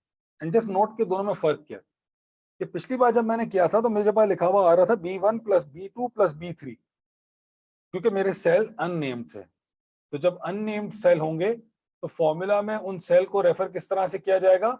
उनके डिफॉल्ट नेमिंग कन्वेंशन से। लेकिन जब मैं अपने सेल्स को नाम असाइन कर दूंगा और उसके बाद उनको जब फॉर्मूला में रेफर करूंगा तो वो कैसे रेफर किए जाएंगे? अपने उन नामों से जो नाम मैंने उनको असाइन किया, राइट। तो ये एक पॉइंट था नेम बॉक्स का। अभी इसकी यूटिलिटी आगे जाके बहुत आएगी, मैं डिलीट करता हूँ। लेकिन अब जब मैं नेम असाइन कर चुका हूँ ना, आप देखें मैं किसी भी और सेल पे जाऊंगा तो रेफरेंस नॉर्मल आ रहा है, लेकिन जब भी मैं नेम वाले सेल्स पे जाऊंगा वही नाम आ रहा है। अभी मैंने ऐसे दिखाने के लिए किया था, मैं उसको रिमूव करना चाहता हूँ, ये नेम मुझे नहीं चाहिए।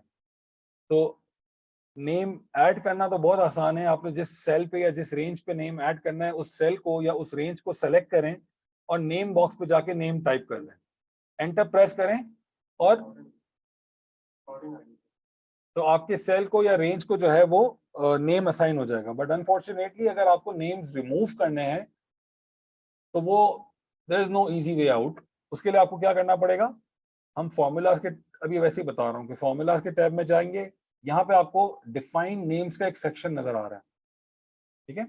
इसमें नेम मैनेजर पे हम क्लिक करेंगे, ये वो सारी नेम रेंजेस आ गई जो हमने डिजाइन की थी अभी तक। तो मुझे चूंकि इनको डिलीट करना है तो मैं शिफ्ट के साथ बॉटम पे क्लिक करूंगा, सारी रेंज सेलेक्ट हो गई। शिफ्ट बटन के साथ मैंने क्लिक किया ताकि सब एक साथ सेलेक्ट हो जाए, और अब मैं डिलीट कर दूंगा ये। Okay, gone, close. And now you see when I move back to these cells, ये दोबारा अपने ओल्ड नेमिंग कन्वेंशन से हाईलाइट हो रही है। तो ये था नेम बॉक्स का थोड़ा सा डेमो। फॉर्मूला बार का भी हो गया। कॉलम्स और रो का आपको पता है, जब मुझे पूरे कॉलम को एक साथ सेलेक्ट करना होता है, आई कैन क्लिक ऑन, देखें मैं जैसे ही ये जो अल्फाबेट ABCD लिखे हुए हैं, जब मैं इनके ऊपर हवर करता हूँ ना तो इसका कलर चेंज हो रहा है और मेरे माउस का कर्सर भी चेंज हो रहा है, ठीक है। हवर कर रहा हूँ तो इससे पता ही चल रहा है कि जब मैं यहाँ क्लिक करूंगा तो पूरा कॉलम एक साथ सेलेक्ट हो जाएगा। इस कॉलम में जो 1 मिलियन प्लस रोज थी वो पूरा एक साथ सेलेक्ट हो जाएगा। लाइकवाइज अगर मुझे पूरी रो एक साथ सेलेक्ट करनी है तो I can hover over this number 1, see the cursor changing its shape and the number changing its color, and I can click on this to select the entire row at once, ठीक है। बाकी mouse के through या अगर मुझे selection करनी है कोई भी और मल्टीपल रेंजेस ऑफ सेल की, तो मैं क्लिक कर सकता हूँ लेफ्ट क्लिक किसी भी सेल पे, without leaving my left click मैं अपनी रेंज को एक्सपेंड करता जाऊं तो मल्टीपल सेल्स एक साथ सेलेक्ट हो जाते हैं। और यही काम अगर मुझे एरो की से करना है तो मैं control shift and then arrow key press, sorry shift के साथ मैं एरो की प्रेस कर सकता हूँ। शिफ्ट कंट्रोल के साथ एरो की से क्या हुआ था, एक्सट्रीम एंड्स पे आप जा रहे थे, ये पहले बात कर चुके हैं हम।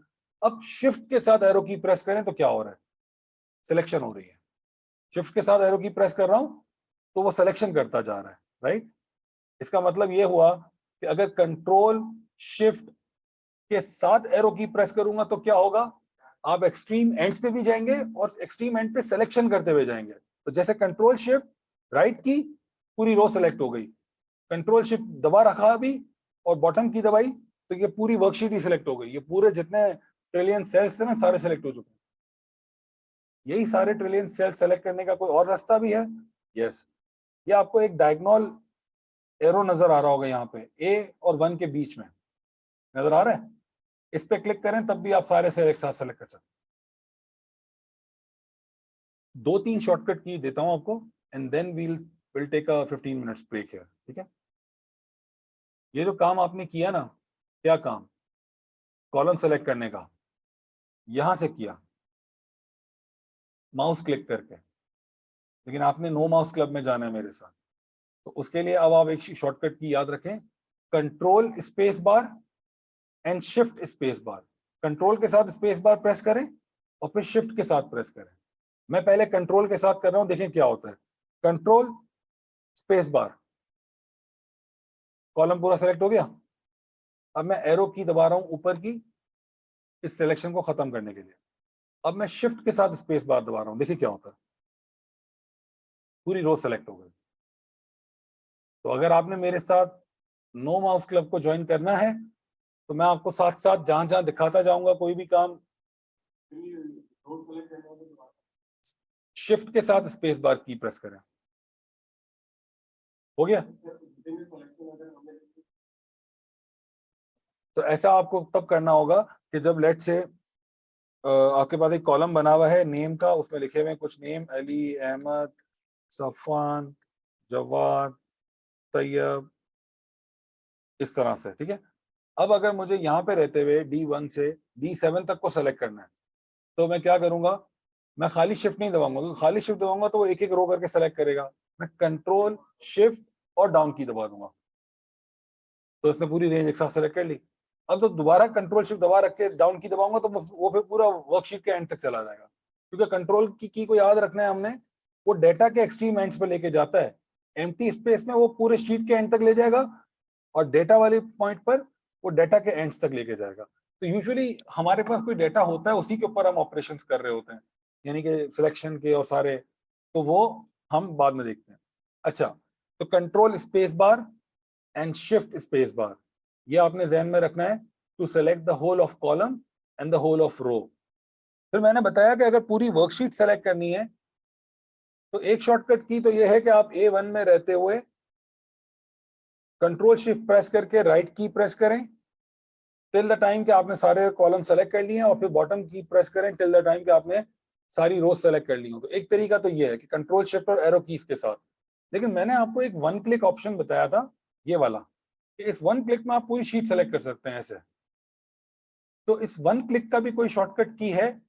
And the answer is yes है, और वो है कंट्रोल ए, कंट्रोल ऑस्ट्रेलिया, कंट्रोल ए। तो मैं अब कंट्रोल ए प्रेस करता हूं तो आप देखें मैंने एक क्लिक पर पूरी वर्कशीट सेलेक्ट कर ली है। क्लियर है?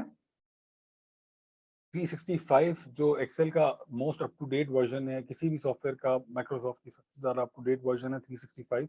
अनफॉर्चुनेटली वो बगैर कुछ रिस्ट्रिक्शंस ऐसी हैं कि वो आप बगैर लाइसेंस के यूज नहीं कर सकते, लेकिन इसके अलावा जितने भी वर्जन हैं वो अक्सर बगैर लाइसेंस के उनका क्रैक मिल जाता है और यूज किए जा सकते हैं और किए जा रहे होते हैं। वाइडली आपको ऑर्गेनाइजेशंस में अनलाइसेंस वर्जन मिलते हैं, लेकिन अच्छी खासी ऑर्गेनाइजेशन में लाइसेंस भी होता है।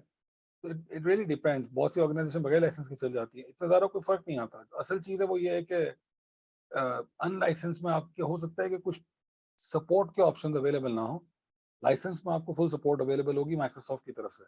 जो भी ट्रबल शूटिंग आपको रिक्वायर्ड है वो आप उनसे कांटेक्ट कर सकते हैं। As far as function, sorry,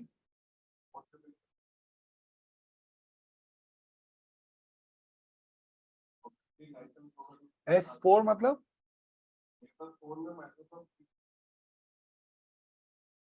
तो फोन अवेलेबल तो होगा, लेकिन उसको आप यूज क्या कर सकते हैं नहीं। तो अब आप उसमें एज इन यानी कि ठीक है, लेकिन आप उसको ऑर्गेनाइजेशनल लेवल पे यूज नहीं कर सकते होगे। वो आपको एज अ स्टूडेंट उसमें एक फ्री, स्टूडेंट्स के फ्री अकाउंट्स बन जाते हैं, बट वो फ्री अकाउंट्स होते हैं, यानी कि उसमें आप डेस्कटॉप एप्लीकेशन लाइसेंस नहीं करवा सकोगे, या करवा भी लोगे चलो अगर रजिस्ट्रेशन, तो वो उसमें आप किसी को शेयर नहीं कर सकते। वो जो शेयर पॉइंट वाली बातें अभी जो थोड़ी देर मैंने पहले की थी ना, वो सब चीजें नहीं हो सकती। तो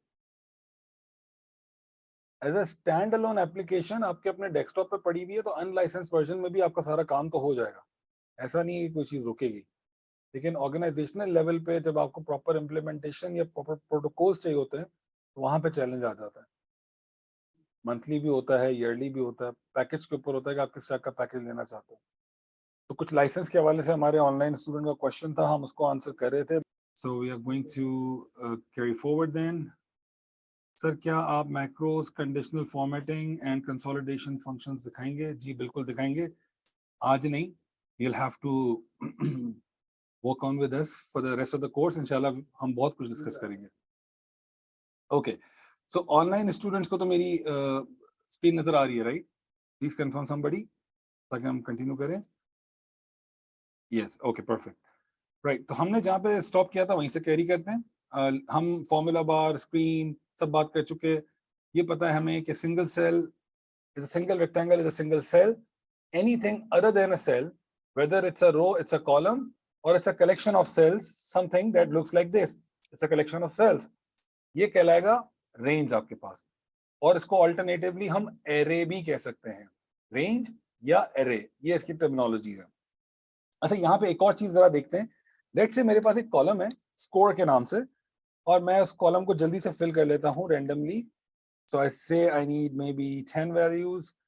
One column, start should be 100 and step should be 50, and that's it. अब ये एक नंबर्स आ गए मेरे पास एक कॉलम में, ठीक है।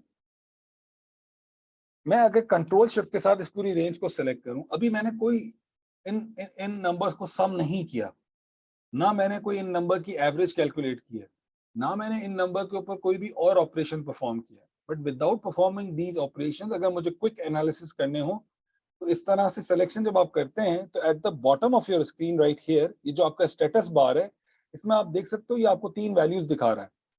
ये बता रहा है कि एवरेज जो है इन नंबर्स की वो 325 है, जो काउंट है वो 10 है क्योंकि ये 10 वैल्यूज हैं, और जो इनका सम है वो 3250 है, तभी 325।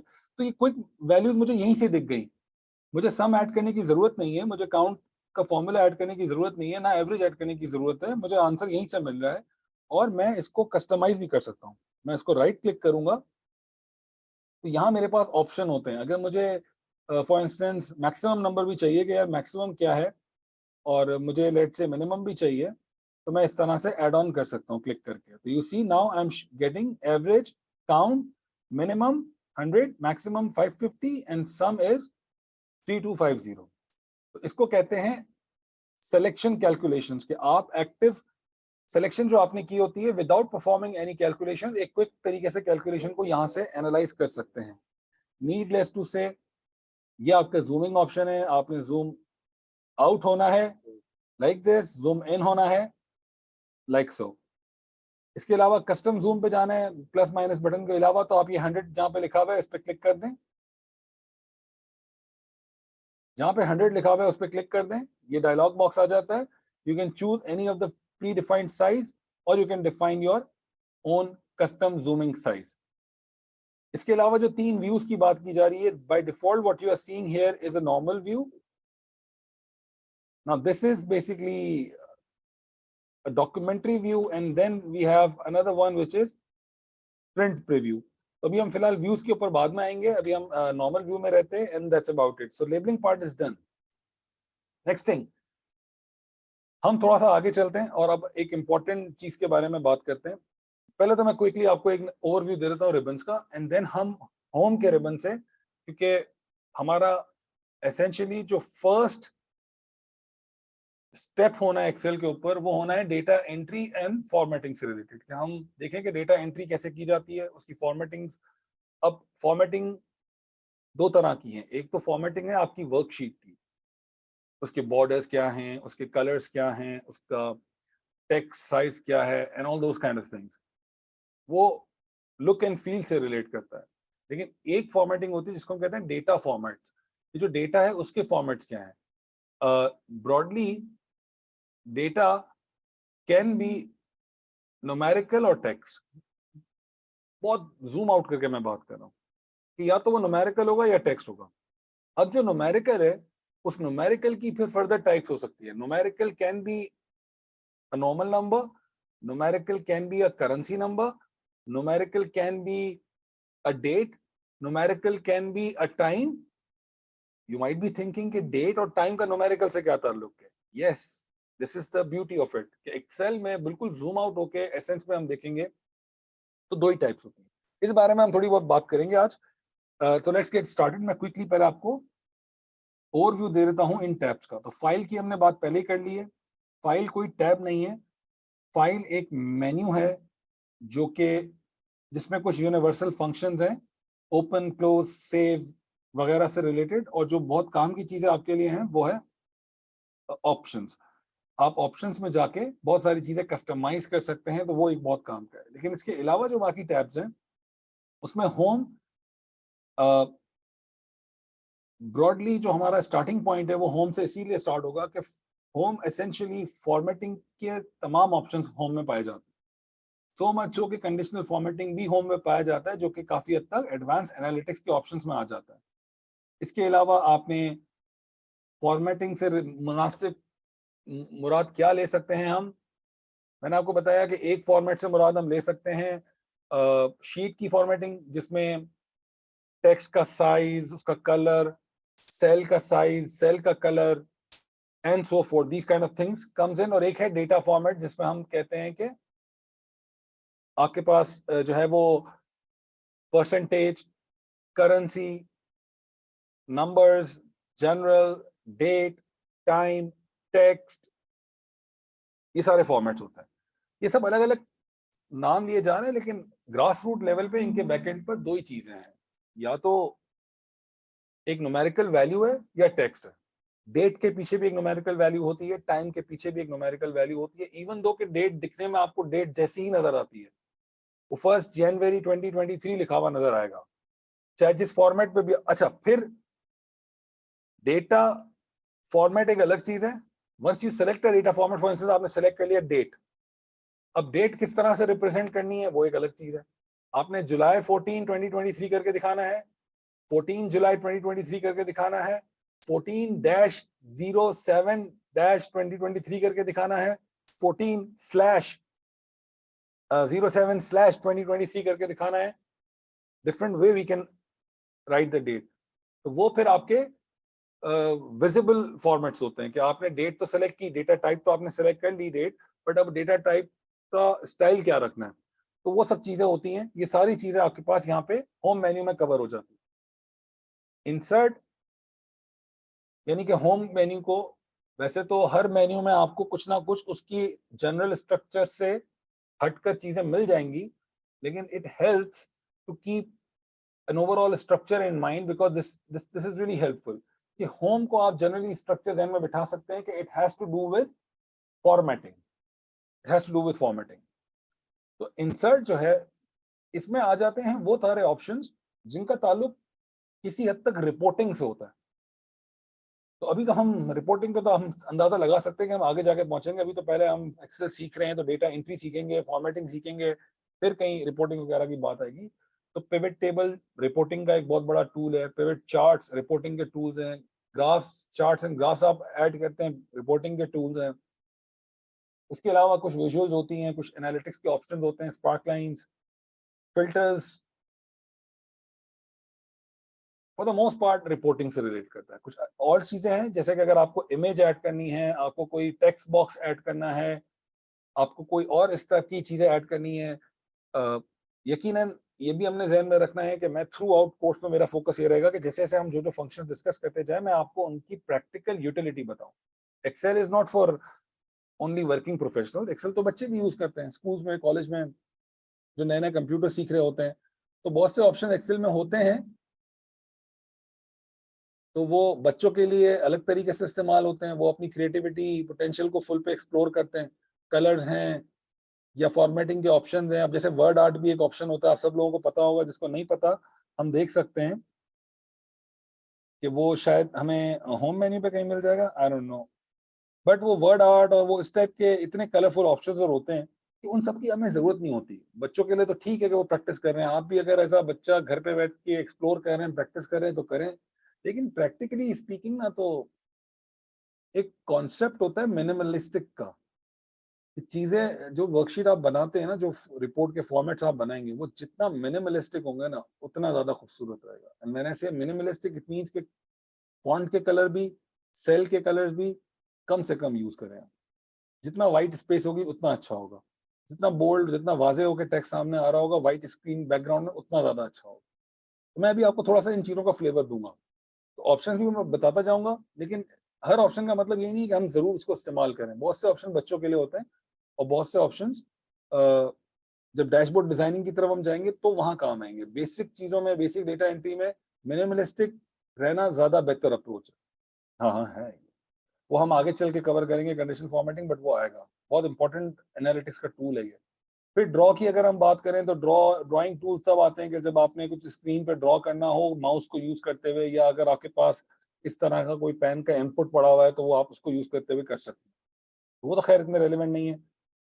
पेज लेआउट, मोस्टली ऑप्शन यहाँ पे वो मिलेंगे कि जब आपने कोई वर्कशीट बनाई और वर्कशीट बनाने के बाद अब आप उसको प्रिंट पॉइंट ऑफ व्यू से ऑप्टिमाइज करना चाहते हैं, कि आप चाहते हैं कि अब मैं इस वर्कशीट का प्रिंट लूं तो एक 10 पेज की, 20 पेज की, 1 पेज की, जितनी भी आपकी वर्कशीट की साइज है उसके हिसाब से इतने नंबर ऑफ पेजेस निकल के आ जाए प्रिंट एक अच्छी खूबसूरत रिपोर्ट के फॉर्मेट में, तो वो ऑप्टिमाइजेशन आप यहाँ से करते हैं। फॉर्मूलाज, इसमें अब फॉर्मूलाज के बारे में तो हम आगे चल के ज़्यादा ऑब्वियसली डिस्कस करेंगे, लेकिन ये समझ लें कि मेरा focus through out the class में आपको डेफिनेटली यहाँ पे जो फंक्शन लाइब्रेरी के नाम से एक सेक्शन नजर आ रहा है आपको on the left hand side, मैं डेफिनेटली आपको बताऊंगा कि इसकी यूटिलिटी क्या है, बट और ये होता बिगिनर्स के लिए।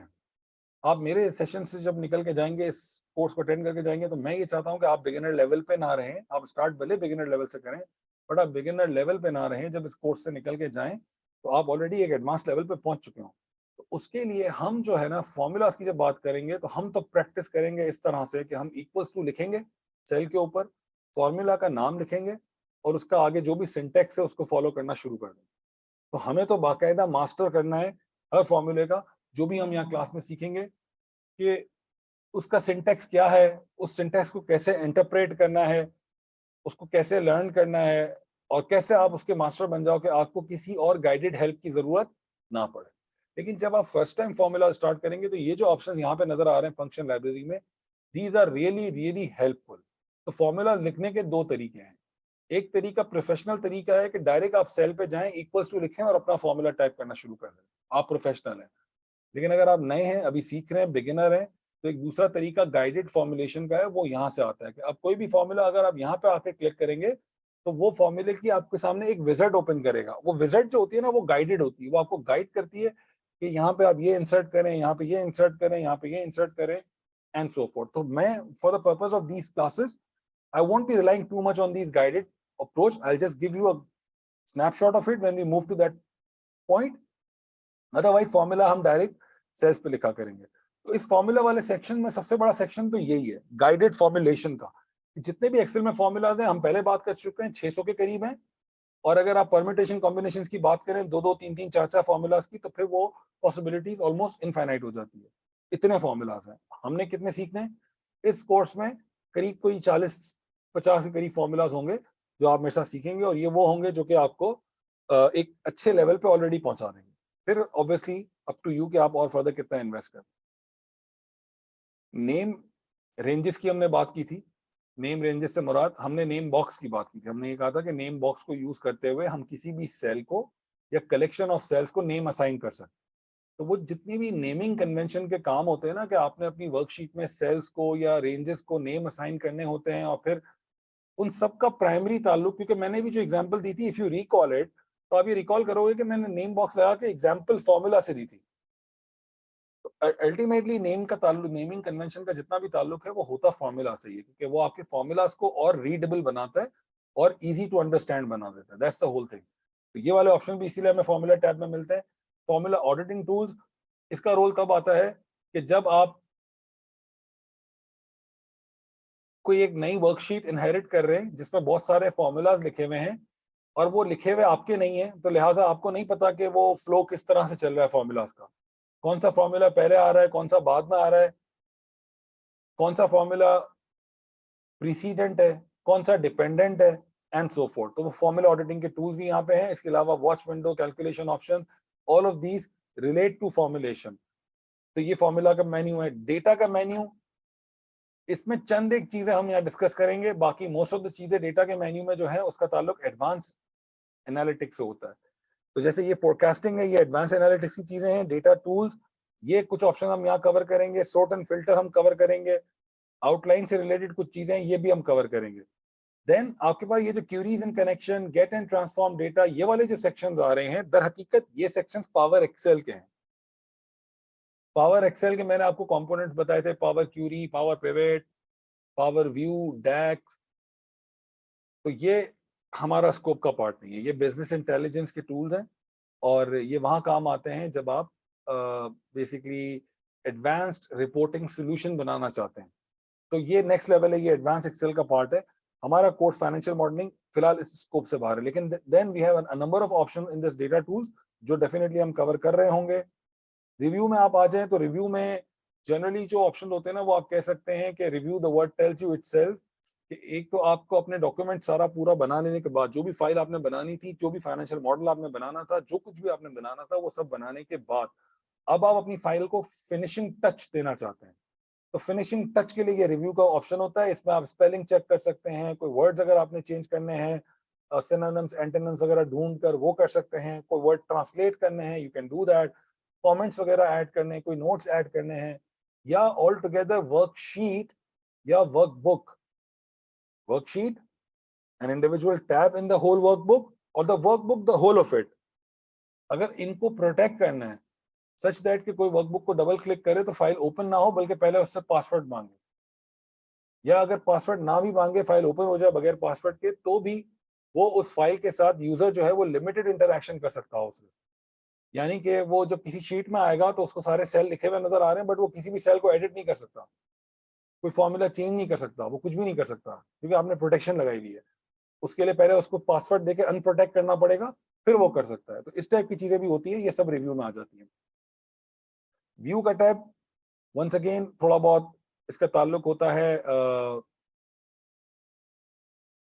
As the name is telling you, viewing से कुछ प्रिंटिंग के ऑप्शन होते हैं इसमें, और इसके अलावा सिर्फ प्रिंटिंग के ऑप्शंस नहीं होते, बल्कि एक चीज होती है, लेट से हमने देख लिया 16,000 कॉलम्स हैं और 1 मिलियन से ज्यादा रोज हैं, तो आपके पास कोई टेबल ऐसा भी बन सकता है जिसमें लेट से 150 कॉलम्स हो और लाखों की तादाद में रोज हो। और रियल वर्ल्ड में ऐसा होता है कि रियल वर्ल्ड में आपको ऐसे टेबल्स मिलेंगे कि जिसमें सैकड़ों कॉलम्स होंगे और लाखों की तादाद में, हंड्रेड्स ऑफ थाउजेंड्स की क्वांटिटीज में रोज मिल रही होंगी। तो जब आप किसी ऐसे टेबल में डील कर रहे हैं, तो जस्ट इमेजिन इस वक्त जो स्क्रीन आपको नजर आ रही है, क्या उस स्क्रीन में आपको कितने कॉलम नजर आ रहे हैं? How many columns are you seeing in this screen? 15-20 max, इतने ही दिख रहे हैं ना। तो अगर किसी टेबल में 100 कॉलम होंगे, का मतलब ये हुआ कि एक वक्त में वो स्क्रीन पे पूरे तो नजर नहीं आएंगे, मुझे स्क्रॉल करना पड़ेगा राइट पे।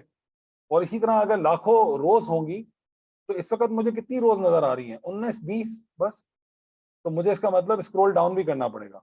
तो जब आप इतनी बड़ी किसी वर्कशीट पे काम कर रहे होते हैं जिसमें आपको right left top down move करना पड़ता है, तो एक बहुत बड़ा इशू ये आता है कि लेट से जो टेबल आपका बना हुआ है उसकी फर्स्ट रो जो है उसमें हेडिंग्स हैं, हर कॉलम का पता चल रहा है कि कौन सा कॉलम क्या है। फिर उसमें जो कॉलम ए है उसमें स्टूडेंट्स के नाम लिखे हुए हैं, अज्यूमिंग दैट। तो बाकी के जो कॉलम्स है वो बता रहे हैं कि जी हर एक स्टूडेंट के बारे में मुख्तलिफ चीजें बता रहे हैं। तो आप अगर कभी स्क्रॉल राइट पे करेंगे तो कॉलम ए छुप जाएगा, तो आपको स्टूडेंट का नाम ही नहीं पता लगेगा। या अगर आप स्क्रॉल बॉटम पे करेंगे तो रो नंबर 1 छुप जाएगी, तो आपको कॉलम्स की हेडिंग्स नजर नहीं आएंगी। तो उसके लिए आपको क्या करने की जरूरत पड़ेगी? उसके लिए आपको अपने व्यू को ऑप्टिमाइज करना पड़ेगा। फ्री स्पेस का कॉन्सेप्ट होता है, वो यहाँ पे आ जाएगा। इस टाइप की चीजें हैं, जूमिंग का ऑप्शन वगैरह एक्सेल में है ना, for the purpose of convenience बहुत से ऑप्शंस को एक्सेस करने का एक तरीके से ज्यादा होता है। एक तो बात मैं पहले बता चुका हूँ कि माउस नो माउस क्लब का पार्ट बनना है हमने, तो हमने मैं जहां जहां आपको हर ऑप्शन बताता जाऊंगा कि माउस से कैसे एक्सेस होता है, उसी तरह उसकी शॉर्टकट की भी बताता जाऊंगा, ताकि हम over a period of time shortcut की से तैयार हों। आज भी कुछ दी है, हर क्लास में कुछ ना कुछ दूंगा, बल्कि आपको पूरा एक हैंड आउट दे दूंगा जिसमें सैकड़ों शॉर्टकट कीज लिखी हुई होंगी, वैसे ही दे दूंगा आपके रेफरेंस के लिए। मेरी जरूरत भी नहीं है आपको, आपको मैं ना भी दूं तो आप गूगल पे जाके लिख दें एक्सेल शॉर्टकट कीज प्लस, यानी कि लिखें एक्सेल शॉर्टकट कीज प्लस लिखें और आगे लिख दें इन्वर्टेड कॉमास में पीडीएफ। पता है ना आपको ये प्लस कहाँ करते हैं हम? कि जब मैं दो अलग अलग बातें लिखूं और उनको कनेक्ट करना चाहूं एक सर्च में, तो हम प्लस लिखते हैं। इन्वर्टेड कॉमास हम कहाँ यूज करते हैं? कि जब मैं कहूं कि मैं जो भी सर्च कीज दे रहा हूं उसमें ये वाली की मैंडेटरी है, जहां ये ना फुलफिल हो वो सर्च में ना लाना। तो Excel shortcut keys plus inverted commas में लिखें पीडीएफ, एंटर करें, दुनिया जहां के रिसोर्सेज आ जाएंगे आपके पास, कोई भी डाउनलोड कर लें, सैकड़ों में उसमें शॉर्टकट कीज लिखी हुई होंगी। तो रेफरेंस के लिए डॉक्यूमेंट रखना is not a big thing, वो इजीली मिल जाता है, इसकी जरूरत भी नहीं है। मैं आपको दे दूंगा वैसे ही एक तसल्ली के लिए, लेकिन जरूरत नहीं है उसकी। इसलिए नहीं है कि nobody can learn these shortcut keys by referring to that reference book. उसको देख के आप क्या रटेंगे? No, it never happens like this. Shortcut keys are always memorised by creating a concept around it and then practicing it as you go। तो over a period of time आप सीखेंगे, एकदम से आप सारी वैसे भी नहीं सीख पाएंगे। तो जैसे कंट्रोल के बारे में मैंने अभी तक आपके जहन में ये कॉन्सेप्ट बनाना शुरू कर दिया है कि यूनिवर्सल कीज होती है या नेविगेशन कीज होती है। अभी हम इसी तरह ऑल्ट की बात करेंगे कि ऑल्ट को किस तरह से देखना है। फिर इसी तरह हम FN की कीज जो ऊपर F1 F2 वाली होती है उसकी बात करेंगे। तो I will try to give you that framework. I will try to throw those shortcut keys जो कि most commonly used हैं। जैसे आज के दिन जो शॉर्टकट कीज मैंने आपको दिए हैं, ये वो दिए हैं कंट्रोल ए, शिफ्ट स्पेस बार, कंट्रोल स्पेस बार, जो कि मोस्ट कॉमनली यूज्ड है। वो आप विद प्रैक्टिस सीखेंगे, ठीक है, राइट। तो एक्सेल में एक कॉन्सेप्ट होता है कि आप शॉर्टकट की से भी सारे ऑप्शंस को एक्सप्लोर कर सकते हैं। जो रिबन टैब्स होते हैं उसमें भी सारे ऑप्शन मिल जाते हैं। इसके अलावा बहुत से ऑप्शन आपको इधर उधर भी मिल जाते हैं, यानी कि अक्सर ऐसा होता है कि मैं ये राइट क्लिक करूँ ना तो you see lots of options are there. किसी भी सेल पे राइट क्लिक करूंगा तो lots of options are there.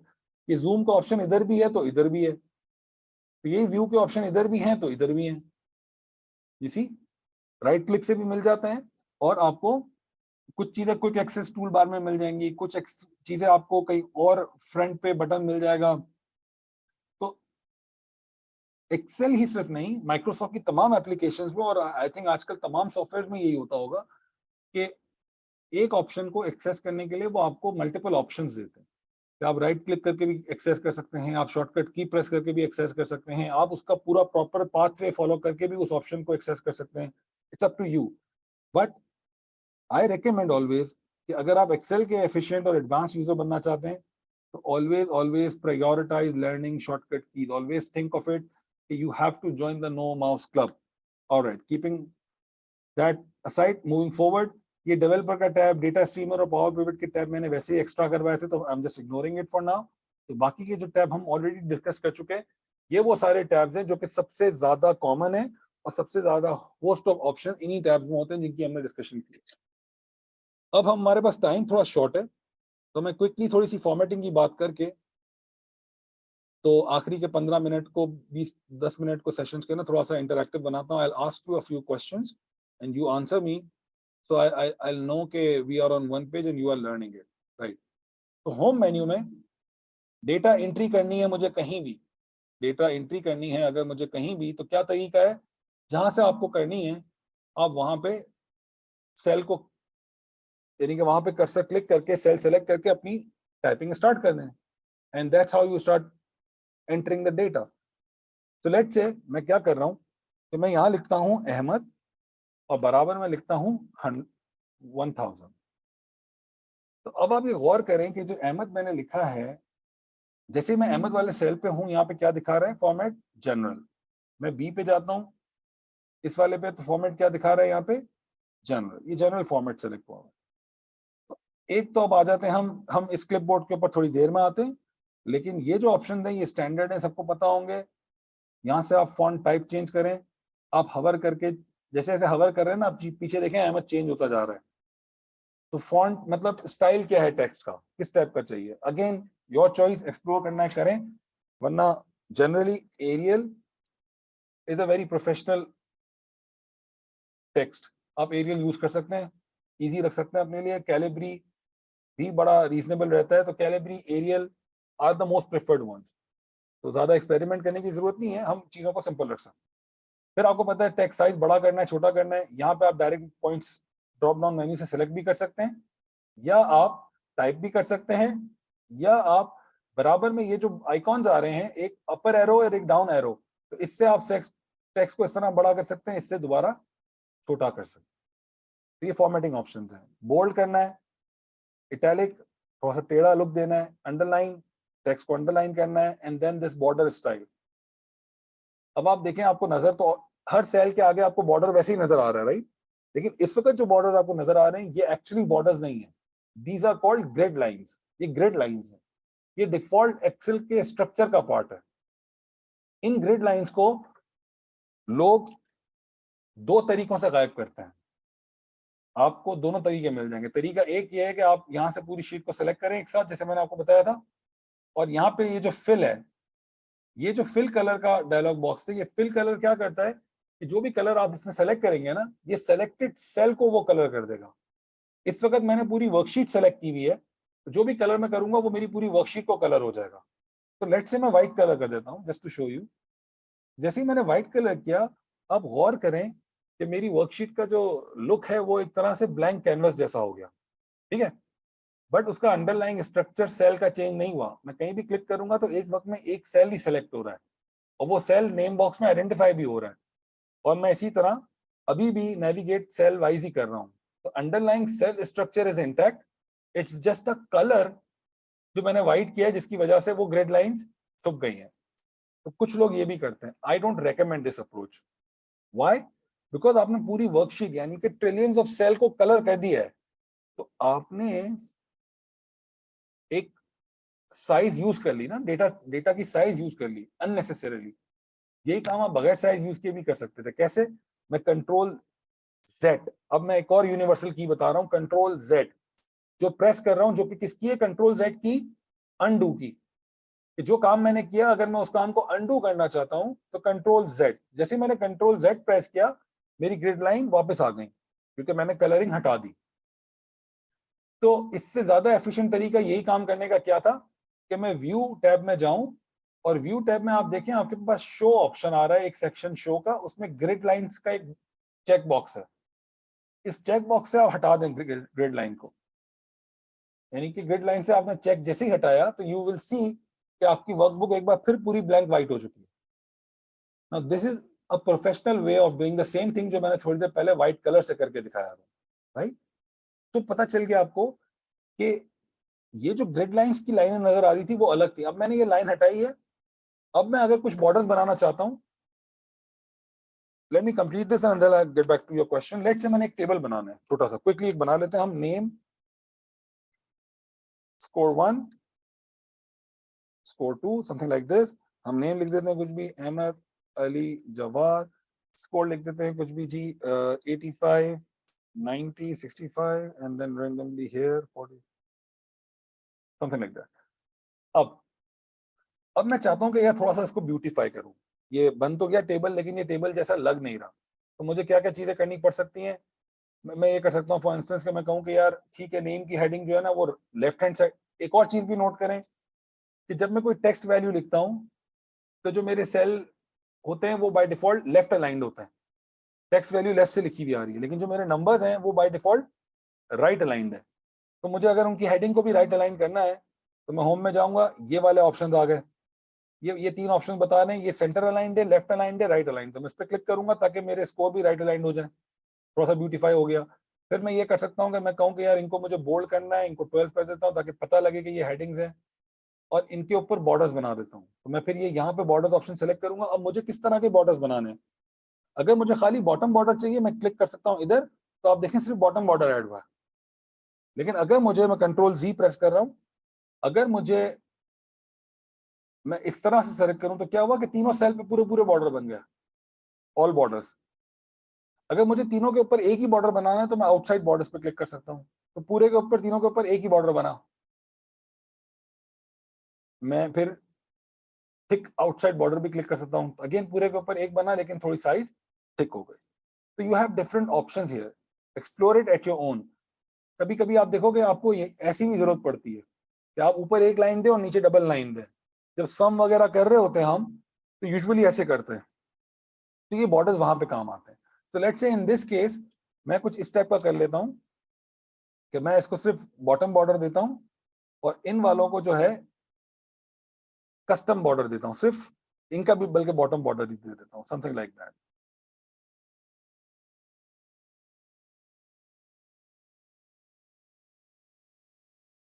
एक स्ट्रक्चर बन गया मेरे टेबल का, ठीक है, राइट? तो borders is different from grid lines. Grid lines are there for each cell, borders आप कस्टमाइज बना सकते हैं। And now you should start thinking कि किस तरह से जब मैं पीएनएल का फॉर्मेट बनाता हूँ या जब मैं बैलेंस शीट का फॉर्मेट बनाता हूँ तो उसमें मुझे वो बॉर्डर्स चाहिए होते हैं। मुझे रेक्टेंगल रेंज करके बताना होता है कि ये सारे मेरे ऑपरेटिंग एक्सपेंसेस हैं, और फिर नीचे उनका टोटल दिखाना होता है। या मुझे फिक्स एसेट्स की कैटेगरी को पूरे को एक बॉक्स बना के नीचे दिखाना होता है, टोटल नॉन करंट एसेट्स, फिर उसमें टोटल करंट एसेट्स ऐड करके नीचे दिखाना होता है टोटल एसेट्स। तो यू सी बैलेंस शीट में हमें सब टोटल, सब टोटल ये सब करने पड़ रहे होते हैं, प्रॉफिट एंड लॉस में हमें सब ये करने पड़ते हैं। तो ये बॉर्डर्स वहां पे बड़े काम आएंगे हमें। फिल का ऑप्शन है, ये टेक्स्ट कलर का ऑप्शन है। जिस तरह हमने लेफ्ट राइट अलाइन की बात की, इसी तरह ऊपर नीचे भी हो सकते हैं। मिसाल के तौर पे ये रो इस वक्त अपनी स्टैंडर्ड साइज पर है और कॉलम भी अपनी स्टैंडर्ड साइज पर है। आप किसी भी कॉलम को, यानी कि हर कॉलम के बीच में जहां कॉलम खत्म हो रहा है, आप देखें हर कॉलम के बाद और हर कॉलम से पहले एक लाइन है, एक लाइन आ रही है, ठीक है? तो आप जब उस लाइन के ऊपर हवर करेंगे ना तो आपका आइकॉन चेंज हो जाएगा। ये देखें, माउस का कर्सर चेंज हो गया। ये बता रहे हैं कि इस पॉइंट पे अगर आप क्लिक करेंगे तो आप ड्रैग करके इस कॉलम के साइज को इंक्रीज भी कर सकते हैं और वापस क्लिक करके ड्रैग करके आप इस कॉलम के साइज को छोटा भी कर सकते हैं। ठीक है, इसी तरह आप ये काम रो पे भी कर सकते हैं। अब आप देखिए मैंने इस रो को बड़ा कर दिया, तो टेक्स्ट आपको कहाँ नजर आ रहा है? रो के सेंटर में, ऊपर या नीचे? नीचे। अब अगर उसको मुझे सेंटर या ऊपर करना है तो मैं इसको सेलेक्ट करके इन वाले ऑप्शंस को खेल सकता हूँ। आप ये देखिए नीचे वाला सेलेक्ट हुआ है, मैं सेंटर करूंगा तो ये सेंटर में आ जाएगा, मैं टॉप करूंगा तो ये टॉप पे आ जाएगा। It's my choice. फिर आगे चलें, अगर हम डायगोनल करना है, आपने किसी टेक्स्ट को, फॉर इंस्टेंस नेम को आपने थोड़ा सा डायगोनल स्टाइल में रखना है ऐसे, तो आप यूं भी कर सकते हैं। प्री डिफाइंड स्टाइल है, वर्टिकल रखना है आ जाएगा, rotate text up, rotate text down, up to you. बहरहाल यहाँ पर हमें जरूरत नहीं है, तो I just press control Z and come back to the original sheet. फिर आते हैं हमारे पास कुछ डेटा टाइप्स। डेटा टाइप्स, ये तो नॉर्मल फॉर्मेटिंग ऑप्शन बता दिए, फिर आते हैं डेटा टाइप्स। तो डिफॉल्ट जो आप देखें ना, कहीं भी मैं क्लिक कर रहा हूँ, गौर करें इस नंबर वाले सेक्शन में यहाँ क्या लिखा हुआ आ रहा है। सबके आगे जनरल जनरल जनरल लिखा हुआ आ रहा है। ठीक है, मैं कोई एक वैल्यू 1000 में कर देता हूँ, तो देखें 1000 में भी इसी तरह से नंबर बना हुआ आ रहा है। अब आप सोचेंगे नॉर्मली जब आप 1000 लिखते हैं तो 1 के बाद हम एक कॉमा डालते हैं और फिर तीन जीरोस लिखते हैं। ये जो सेपरेटर होता है कॉमा, ये कहलाता है 1000 सेपरेटर्स। और 1000 सेपरेटर्स इसलिए डालते हैं क्योंकि वो नंबर को थोड़ा सा और अच्छा लुक फील कराते हैं। लेट्स से अगर यही नंबर 1 मिलियन लिखा हुआ होता तो ये 1 मिलियन भी इस तरह से लिखा हुआ आता। अब इसको पढ़ना बहुत मुश्किल है, तो एक 1000 सेपरेटर का बटन होता है हमारे पास, ये नंबर्स के ऑप्शन में ये बटन नजर आ रहा है, आप इस पर क्लिक करें तो देखें 1000 सेपरेटर्स ऐड हो चुके हैं, लेकिन विद 2 डेसिमल प्लेसेस। 1 मिलियन लिखा हुआ है, एंड में डेसिमल आ रहा है और 2 डेसिमल प्लेसेस आ रहे हैं। तो अब आपको क्या करना पड़ेगा, 2 डेसिमल्स को रिड्यूस करना है। तो जहां पे 1000 सेपरेटर्स था उसके पास ही ये डेसिमल इंक्रीज और डेसिमल डिक्रीज का ऑप्शन भी है। तो डिक्रीज डेसिमल को 2 बार क्लिक करूंगा मैं, तो मेरे डेसिमल प्लेसेस हो गई गायब, मेरा नंबर हो गया होल नंबर। और अब इस तरह से 1 मिलियन को पढ़ना is much more easier than जो 1 मिलियन पहले लिखा हुआ आया हुआ था कुछ इस तरीके से। इसको पढ़ना इज मच मोर डिफिकल्ट। तो बाय डिफॉल्ट नंबर्स जो होते हैं ना वो जनरल फॉर्मेट में होते हैं, इसको चेंज करना पड़ता है। अब मैं आपको एक और शॉर्टकट की बता रहा हूं, कंट्रोल 1 प्रेस करें। इससे क्या हुआ, एक फॉर्मेट सेल्स का डायलॉग बॉक्स आ गया हमारे पास। कैंसिल कर रहा हूं। यही डायलॉग बॉक्स आप अगर लंबे रास्ते से ढूंढना चाहते हैं तो मैं बता देता हूं कि आपके होम मेन्यू में आपके पास यहाँ पे ये सेल्स के सेक्शन में, होम मेन्यू में सेल्स के सेक्शन में ये फॉर्मेट का सेक्शन है, इसको ओपन करेंगे आप और बिल्कुल बॉटम पे ये फॉर्मेट सेल्स का बटन नजर आ रहा है, क्लिक ऑन दैट, आप वहीं पर आ गए। इसी डायलॉग बॉक्स को शॉर्टकट से बुलाने का जो तरीका है वो है कंट्रोल 1, यही डायलॉग बॉक्स आ जाता है। एक और तरीका है कि आप राइट क्लिक करें किसी भी सेल पे और यहाँ पे फॉर्मेट सेल्स पे क्लिक कर लें। तो अगेन एग्जांपल भी आ गई कि देखो एक ही मेन्यू को एक्सेस करने के कितने अलग अलग तरीके। अब गौर करें कि इस फॉर्मेट सेल्स डायलॉग बॉक्स में नजर क्या आ रहा है। ये जो है ना, किसी भी एक्सेल के प्रोफेशनल यूजर का, मैं इसको देखता हूँ, मैं बात कर लेता हूँ। तो किसी भी, वैसे भी अब मेरा खत्म हो रहा है टाइम, मैं आखिरी के 5 मिनट सिर्फ आप लोगों से डिस्कशन करूंगा। तो किसी भी एक्सेल के प्रोफेशनल यूजर का ये dialog box favourite dialog box होता है। इसमें ऑप्शंस क्या हैं, नंबर के ऑप्शन है। नंबर के ऑप्शन से क्या मुराद है कि आप डेटा की टाइप्स डिसाइड कर सकते हैं, बट डिफॉल्ट जनरल होता है। फिर एक टाइप होती है नंबर, उसमें आपने यहाँ पे चेक कर सकते हैं कि भाई मुझे 1000 सेपरेटर्स यूज करना है कि नहीं करना, डेसिमल प्लेसेस कितनी रखनी है, नेगेटिव नंबर मुझे किस तरह शो करने हैं, रेड कलर में करने हैं या विद माइनस साइन करने हैं या नहीं, वगैरह वगैरह, ये ऑप्शन होते हैं। करेंसी एक टाइप है, अकाउंटिंग नंबर्स की एक टाइप है, डेट है, टाइम है, परसेंटेज है, फ्रैक्शन है, साइंटिफिक नंबर्स हैं, टेक्स्ट है जो कि नॉर्मल है, स्पेशल है, एंड देन कस्टम है। This custom is the most powerful one. इसको आपने अगर एक बार सीख लिया ना तो आप किसी भी टाइप का अपनी मर्जी से भी अपना भी कोई फॉर्मेट क्रिएट कर सकते हैं। And I will tell you this but not today, we don't have enough time.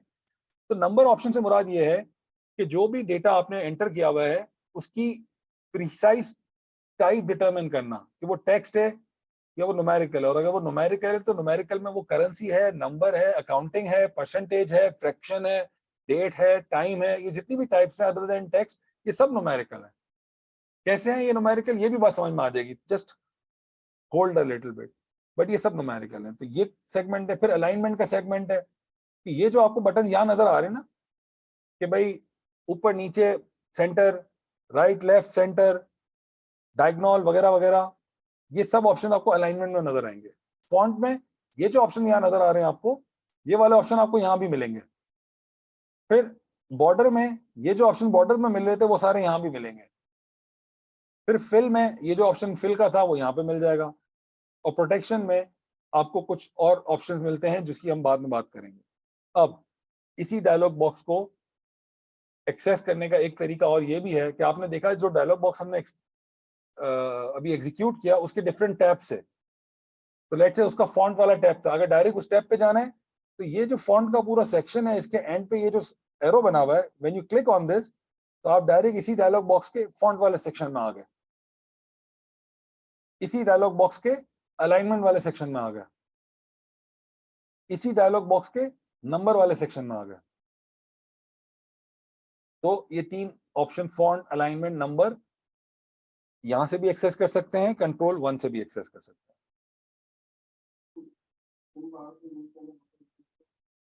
Ji सफान, control 1 से आएगा ये। यस, आप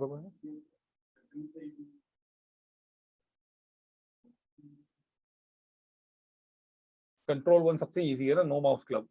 इसके लिए तो आपको फिर माउस के थ्रू जाके एरो पे क्लिक करना है।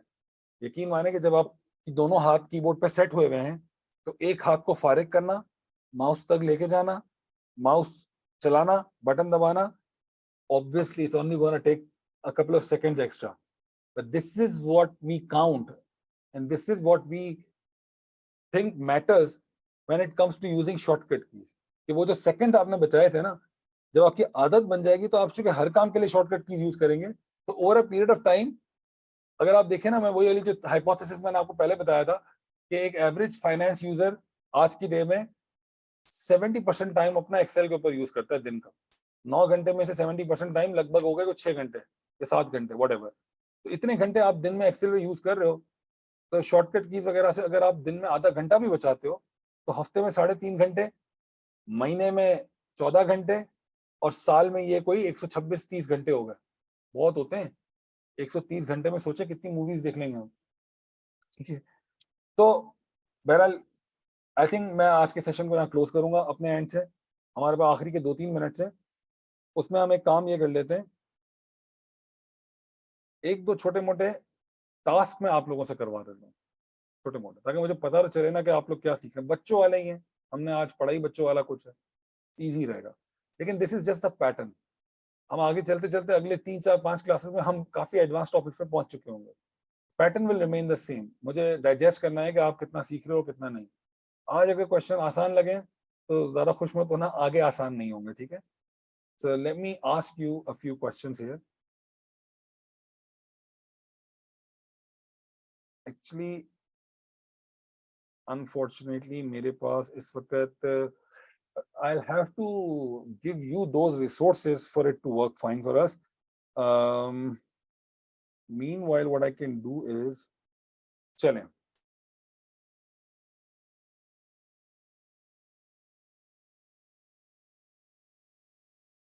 alright, कौन बता रहा है मुझे कि इस वक्त मेरी स्क्रीन पे जो कुछ भी लिखा हुआ है मैं इसकी साइज इंक्रीज कर रहा हूँ थोड़ी सी। अच्छा, ये साइज इंक्रीज मैंने कैसे की है? मैंने जूम इन किया, zoom out, zoom in, and you see कि मैंने जूम इन जूम आउट के लिए ना तो मैं व्यू के मेन्यू में गया और ना ही मैंने अपनी स्क्रीन के बॉटम राइट वाले ऑप्शन को यूज किया जो मैंने आपको दिखाया था जूम के लिए, अनफॉर्चुनेटली।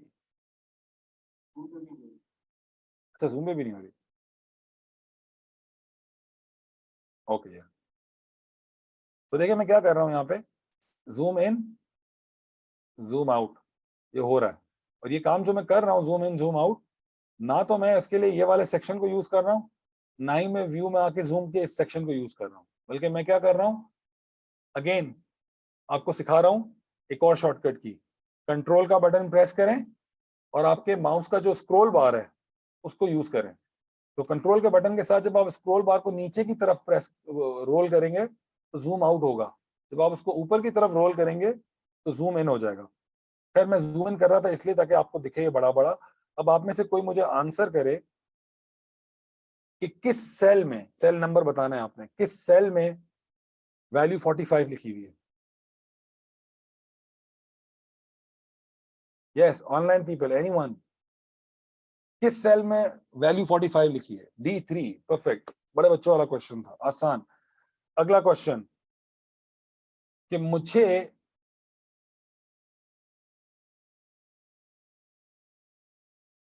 अब ये देखिए मैंने एक और शॉर्टकट की प्रेस करके ये बॉर्डर्स रिमूव कर दिए।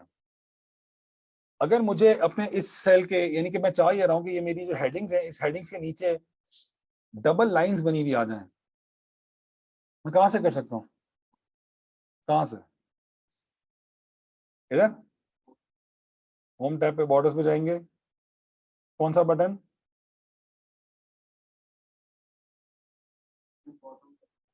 Bottom double border, this one. मैं इसको क्लिक करूंगा तो मेरे डबल बॉर्डर्स बन जाएंगे। एक्चुअली मैं अभी इनका पीसी यूज कर रहा हूँ, मेरे अपने पीसी में कुछ डेटा है, आई विल मेक श्योर कि नेक्स्ट क्लास से पहले मैं उसको ट्रांसफर कर लूँ। तो वो मेरे कुछ प्री डिफाइंड क्विजेस थे, I would have done that, but right now मैं वैसे ही टॉप ऑफ द माइंड जो कर सकता हूँ वो कर रहा हूँ आपके साथ। Okay, maybe one more thing that I can think of is कि अगर मुझे, मैं यहाँ पे खड़ा हूँ इस सेल पे D1 पे, और मुझे इस पूरे कॉलम को एक साथ सेलेक्ट करना है, यानी कि D1 से D4 तक का मेरा कॉलम बना हुआ है, इस पूरे को एक साथ सेलेक्ट करना है, क्या करूंगा मैं जो है ना नाम लेके पूछता हूँ। Safan, I want you to answer this one.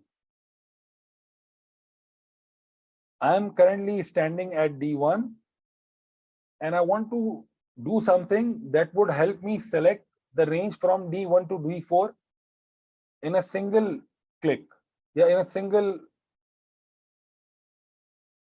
option. Quick या सिंगल का ऑप्शन चले कंफ्यूजिंग हो जाएगा। लेट अस से कि शॉर्टकट वे क्या है ये काम अचीव करने का? Anyone? Sir, control space bar. Safan is saying control shift and down Sir, arrow. control shift down arrow, sir. बिल्कुल Control shift down. ठीक है, sir. That is the right answer. Perfect. Thank you. Thank you, sir. Somebody else will answer this now. अच्छा, answering का convention ये है कि you have to, वैसे इतना ज्यादा स्टूडेंट नहीं है but still we have to follow the convention. I recommend कि जिसको आंसर देने का दिल करे वो अपना हैंड रेज कर दे, हम जूम पे कर सकते हैं।